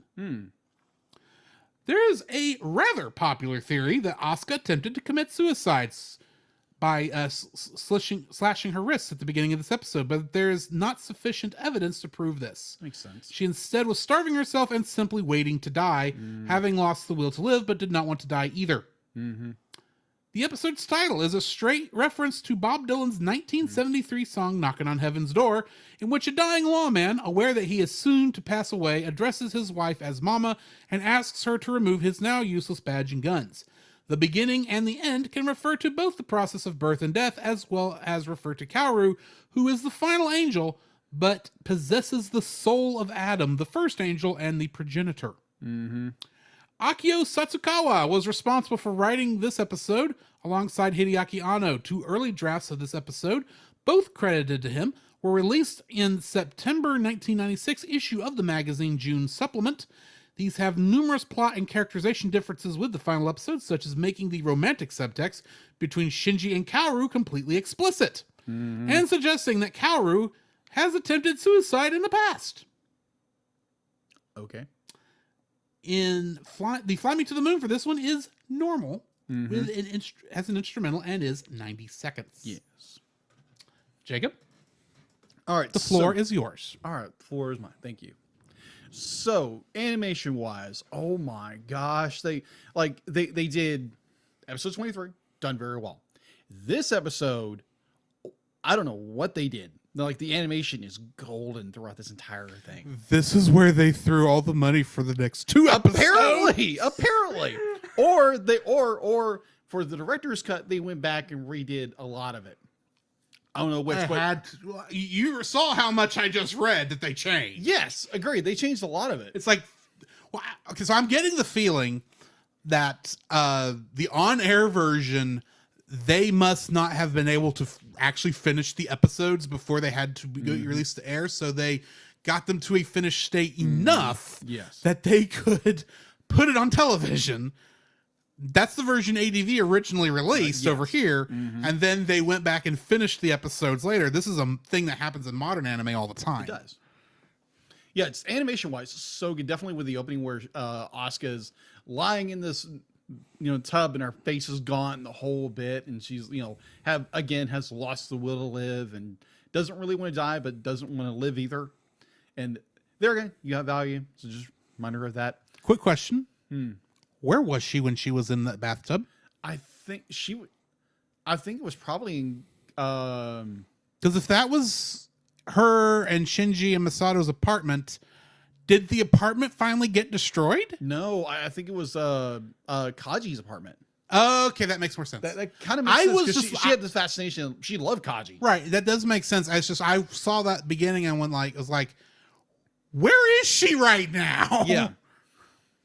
Yeah, the beginning of this show, the beginning of this episode is beautiful. I mean, like it's dark and oh my gosh, just like so.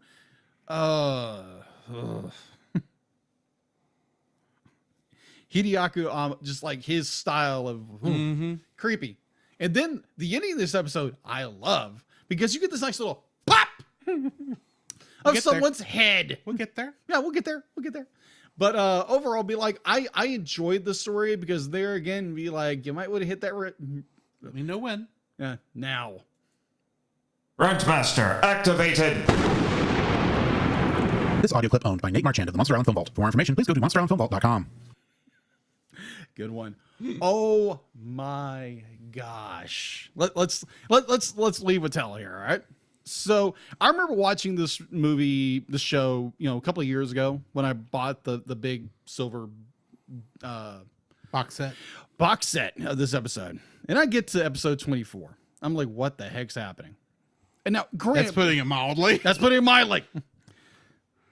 mean, 25 and 26 are worse, but yeah, true.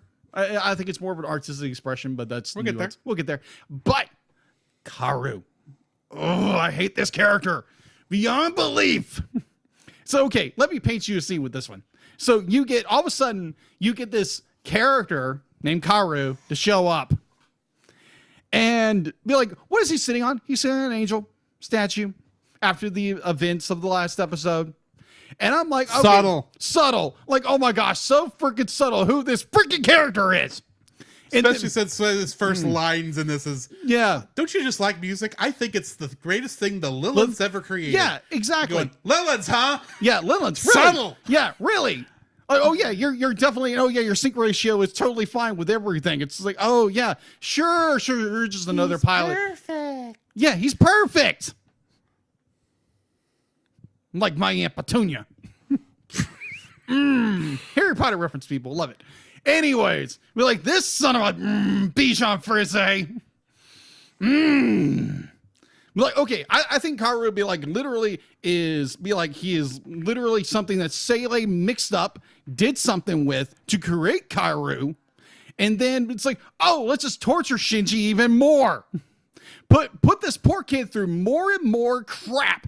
There again, I'm trying to censor myself beyond belief because this enrages me beyond belief. It's like you have Shinji who has gone through hell and back. And like he's gone through all this crap. Everybody in his life is missing. And then all of a sudden, this son of a Bichon Frise shows up and manipulates and twists his emotions so much and puts him in situations and won't allow him to speak and put words into his mouth the entire freaking time. Oh my gosh, I hate characters like this. And so we go on and on and on. It's just like, oh, because Karu loves Shinji. Bull snikes he does. He's literally trying to use him in order to cause a third impact. Oh, I hate this character. Oh, brother. So as I'm saying this, oh my gosh, I am so emotionally charged with this one because I don't like manipulators. I do not like characters who manipulate others for their own gain. And this is what Karu is. Karu says all these wonderful things to make Shinji make him have his own, he's loved by, no one loves him, blah, blah, blah, blah. Which we know is the biggest farce on the planet because we know Masato has been a mother to this boy and trying to comfort him because he doesn't know how to be he's so in shock of what happened with Rei, what's going on with Asuka. He feels like he's alone now. And then you have this son of a Bichon Frise show up. And then it's just this vile betrayal of a friendship and a kindredship that has literally been built up out of what CEL's trying to do. And then you get this, Karu is going to go to Central Dogma and quote unquote, reconnect with Adam, which we, as obviously most of us know, that is actually Lilith. And no kidding. It's like, wait a minute, you didn't know this and you're a freaking angel? Oh, by the way, he's an angel, which is surprise to nobody. And it's like, oh, because he takes Unit 2 and then Unit 1, piloted by Shinji, has to fight Ava Unit 2 along with Karu. And it's just oh my gosh. I hate this character so much. And it's just like, oh, if one of us, blah, blah, blah, blah, it's okay, pop his freaking head already. And I loved it. When this freaking character's head got popped, I was so thrilled. I was like, yes. And then at the very end of the episode, you have Shinji, who has been manipulated by the son of a Bichon Frise the entire time, be like, oh, I wish Karu would have lived. Oh, grow up and get a pair of balls, dude. Come on. Be like, you realize you have been manipulated the entire time. Be like, by CEL, by this angel, whatever kind of Bichon Frise he is. Be like, for crying out loud, be like, you have a woman who deeply cares about you and you're just shutting down because you don't know how to react. And then it's like, oh, this guy shows up next to you, wants to care about me. Yes, This episode made me so mad because there again, beginning episode, great, wonderful episode, wonderful ending, wonderful beginning, animation wise. Kaoru shows up, then my rage kicks in about who this character is, motivations, the whole enchilada. I get why they brought this character in. I get why, and you for me, this is how I see the character. So that is my little take on episode 24 of Evangelion, knock on heaven's door. Question. The ending is very good. Do not get me wrong. Yes. Question. What is your question? If he was trying to cause the third impact, why did he decide that the humans are the ones that were going to live? I have no idea. Because he did, from what I could tell. Yeah. Could be wrong. If the third impact has occurred in this series, because I already watched the next 2 episodes, Yeah, because I literally got to the end of this episode and said, forget it. I'm going to finish it. I've got 2 more episodes and I've got time. Yeah. And I watched the next 2 episodes, and I'm going to be honest, those 2 episodes, I couldn't tell if the third impact had happened or not. Yeah, that's true.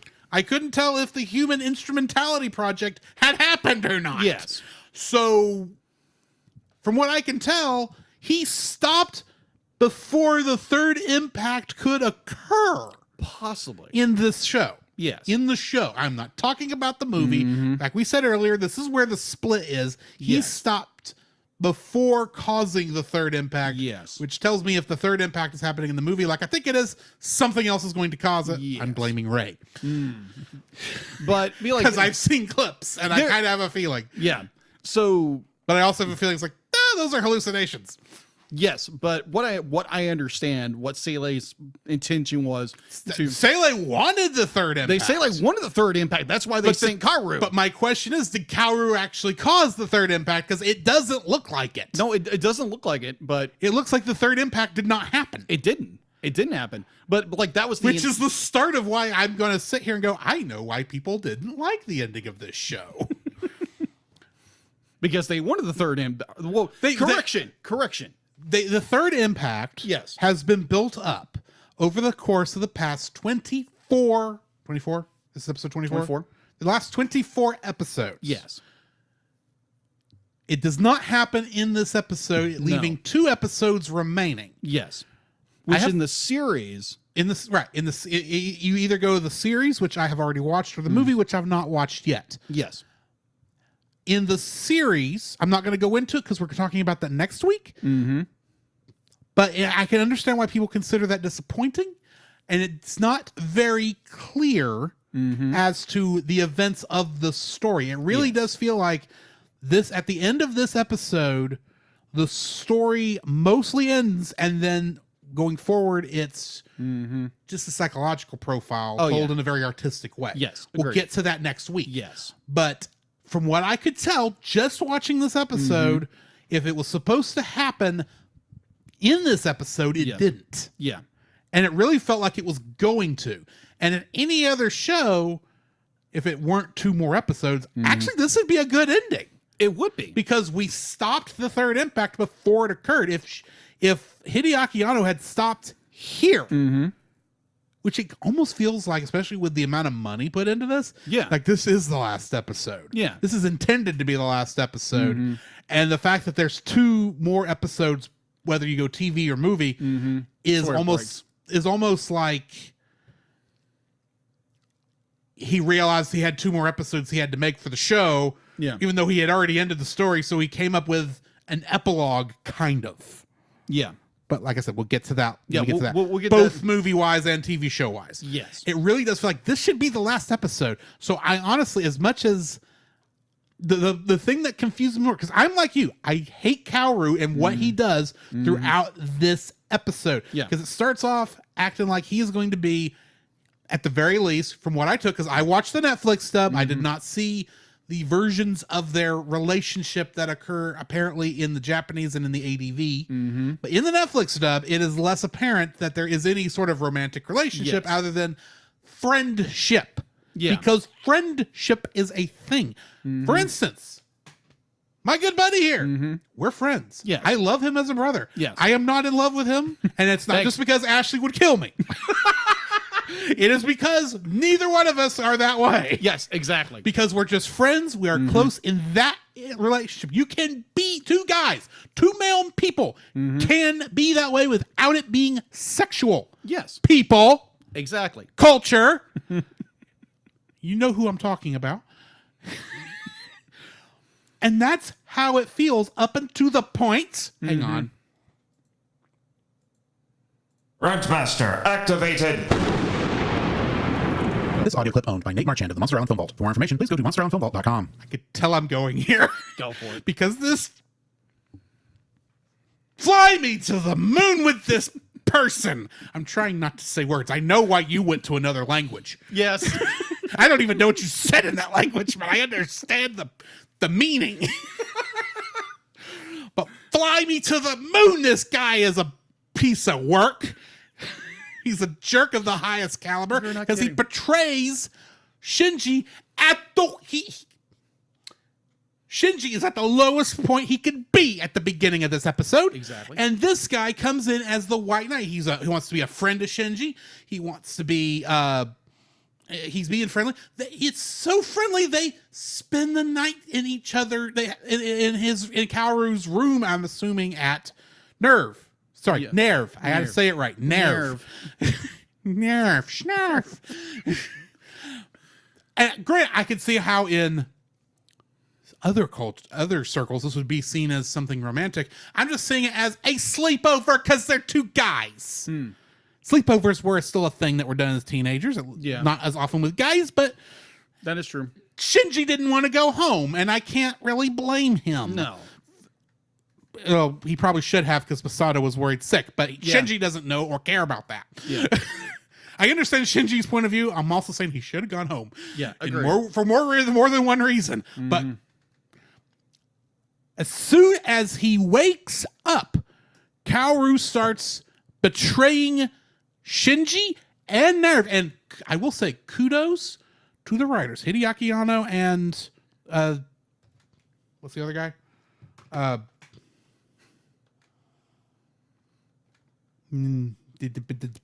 Come up. I can find it now. Hideaki Anno and Akio Satsukawa. They did such a good job of introducing this character, making us feel somewhat like this character, making us trust this guy. Yeah. To betray, having the character betray us and Shinji. Yeah, he betrayed us too, by the way. Yeah. He betrayed Shinji and us. To everybody. He became the worst kind of bad guy. Not in, like, I don't want bad guys like this, but the worst type of villain. Yeah. He's like the worst villain, basically. Yeah. The betrayer of trust. Like a Judas. And he does that with everyone to the point where it's like, oh, Shinji, kill him. I sent you a picture when I was watching this, when we get to that long period where he's holding him, and I go, just do something already. Oh my gosh. Yeah. And the thing is, because like I said, I have seen clips from this show, and I've seen that shot of what I just thought was Ava Unit 1 getting ready to punch somebody. Nope. Because I didn't know there was somebody in his hand when I was watching those clips. And I'm watching it going, do something. Finally, I'm not kidding.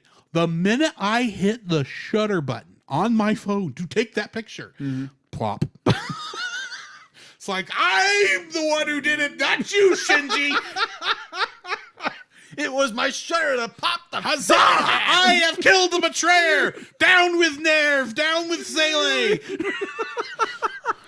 Oh my gosh. Yeah, I agree with you. Be like, I hate this guy. I love Kaoru. It's just as a character, he is very well written. Yes, I enjoy what they did. I understand why this is here, and I enjoy the fact that they had the guts to do this in the last episode. Basically, the last episode. I know it's not the last episode. Yes. And honestly, it makes sense that the last angel would be a human.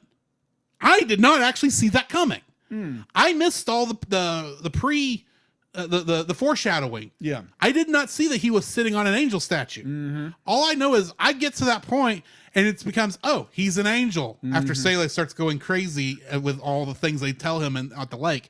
And going, oh, that's clever. I guess that makes sense. Oh, at some point, you would have to go with a human form for the angel. Because honestly, a human was the only thing that was ever going to get down there. Agreed. If we're being honest. Yes. And granted, the computer actually got very close. The computer virus one. Yes. But I like the character and I hate the character. You know what I mean? Fair. I enjoy why he's there. I hate this character because of what he does, not just to Shinji, but to us, because they make us trust him.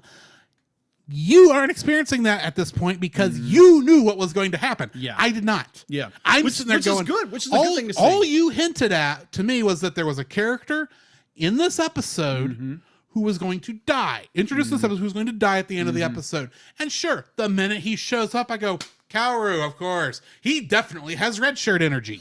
He has red eyes. He does have, and red blood, as we see at the end. Yeah. Or is that red LCL fluid? That's red CL fluid. Orange. Orange juice. Orange juice. Very orange juice. Yes. Yes. Almost red. Anyway, cherry orange juice.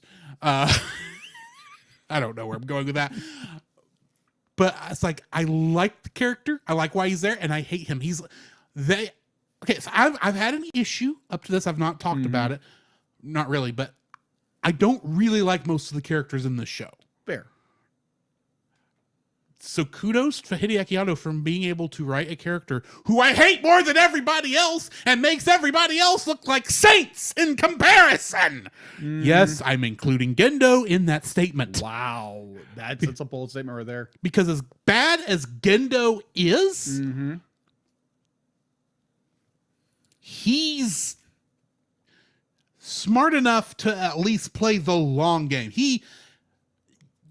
As much as Shinji is trying to get his approval throughout most of this episode, the series, you can see Gendo's number from the very beginning. He's only using Shinji because he's the only one who can pilot that Ava. Well, he claims Rei can do it, but after a point, that doesn't work anymore. Yeah. After, became Hitler. Gendo, I still hate you. But you're not actually as bad as Kaoru as a character. Yes, Except, like I said, that confusing point at the end where it's like, I like you people so much. I want you to be the ones that live. Boink! Kill me now. It's like, what? Yeah, that made no sense. What? Like you went down there to cause third impact. The third impact is supposed to happen. It's supposed to be your fault, and no. It's like, because be like in the Adiva, because apparently there was this big controversy because they didn't go into the homosexual. Yeah, the Netflix one does not go into that at all. It doesn't. But the 80 director's cut does, and it's just more he just be like, "Oh, I love you, Shinji." That's what he says, and then Shinji is more mixed feelings that he doesn't know what's going on because he's being freaking manipulated. Thank you very much. That's my whole point. Yes. So be like, with that said, be like, there's a lot of people. It's like, well, they didn't do this and this and this. It's like, that's not important to the story. He still betrayed Shinji. Exactly. He played with his feelings, whether it's romantic or whether it's platonic. Yeah. It does not matter. Agreed. He is a word I do not want to say on the show. Bichon Frise. There is a word I could actually use on the show that is in English. Butthole. Butthole is the nicest term I can use here. Okay. I want to use worse language, but I am being recorded. And what I say can and will be used against me by somebody. Agreed. And this guy is a butthole of the highest caliber. And all the way never mind. Go ahead.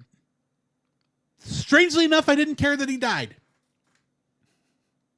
I did. I was like, wow. I know you were happy. Pop! It's like, yeah, you got rid of that son of a... But I'm sitting there going, dude, this guy is so horrible. My feelings on this guy, first time viewing, my feelings are, I don't really know how to feel about you doing that whole thing, even though I kind of don't like you at the moment.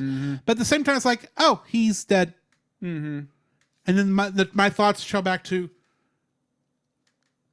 just like every other angel who I didn't care about. Because none of the other angels were presented as being intellectual. Yes. This one is.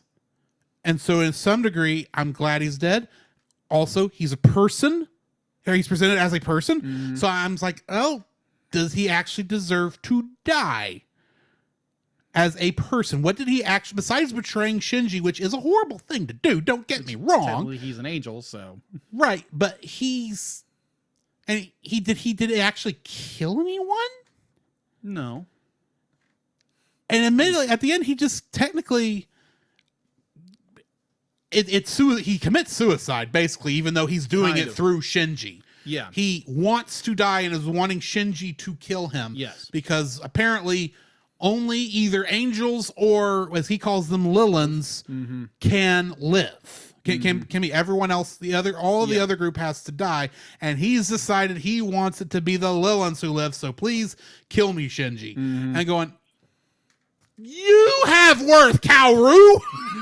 As much as Shinji has worth, as much as Asuka has worth, as much as Rei and all her freaking clones all have worth, and none of them should have gone through any of the crap they went through, which I'm going to get into this later in the next episode, by the way. Because I have an opinion at the end of that, because it's like, you could have done something cool here, Hideaki Anno, and you didn't!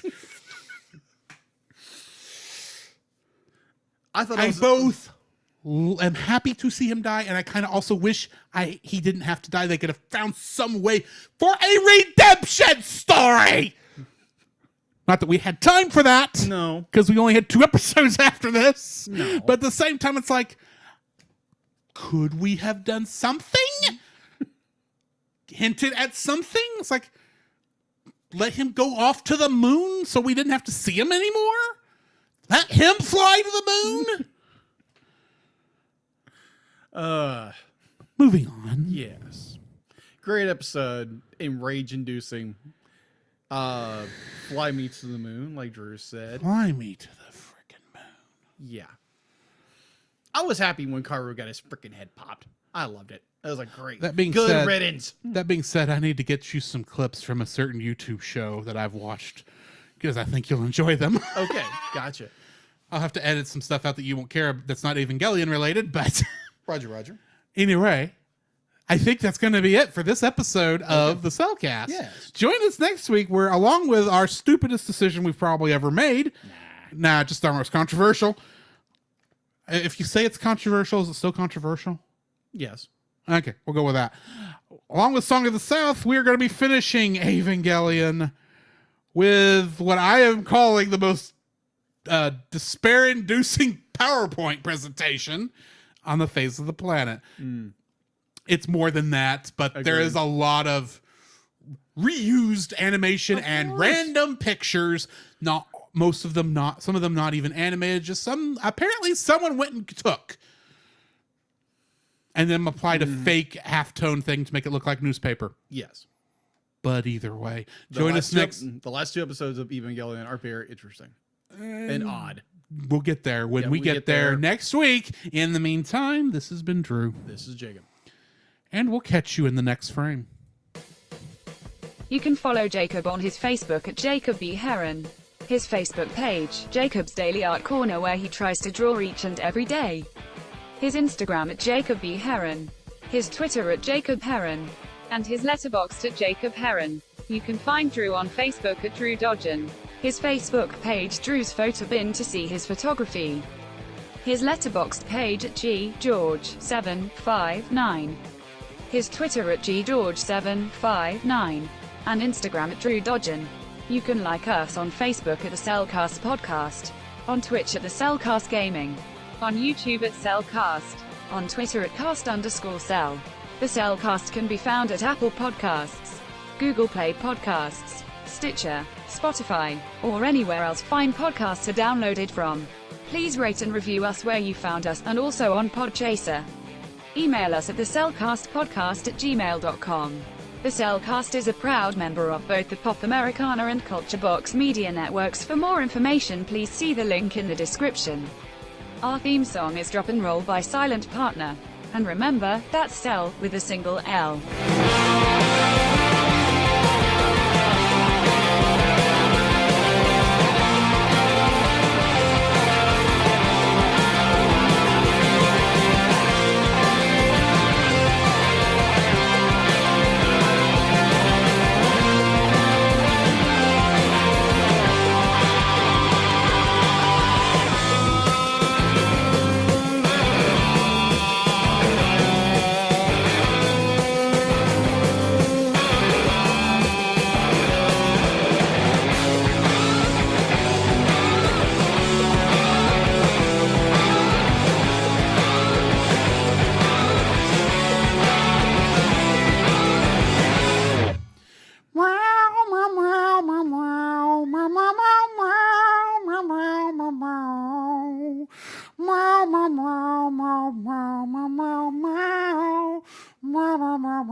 Pop it up again. That's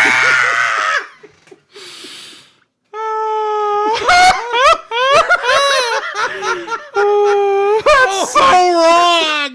That is so wrong.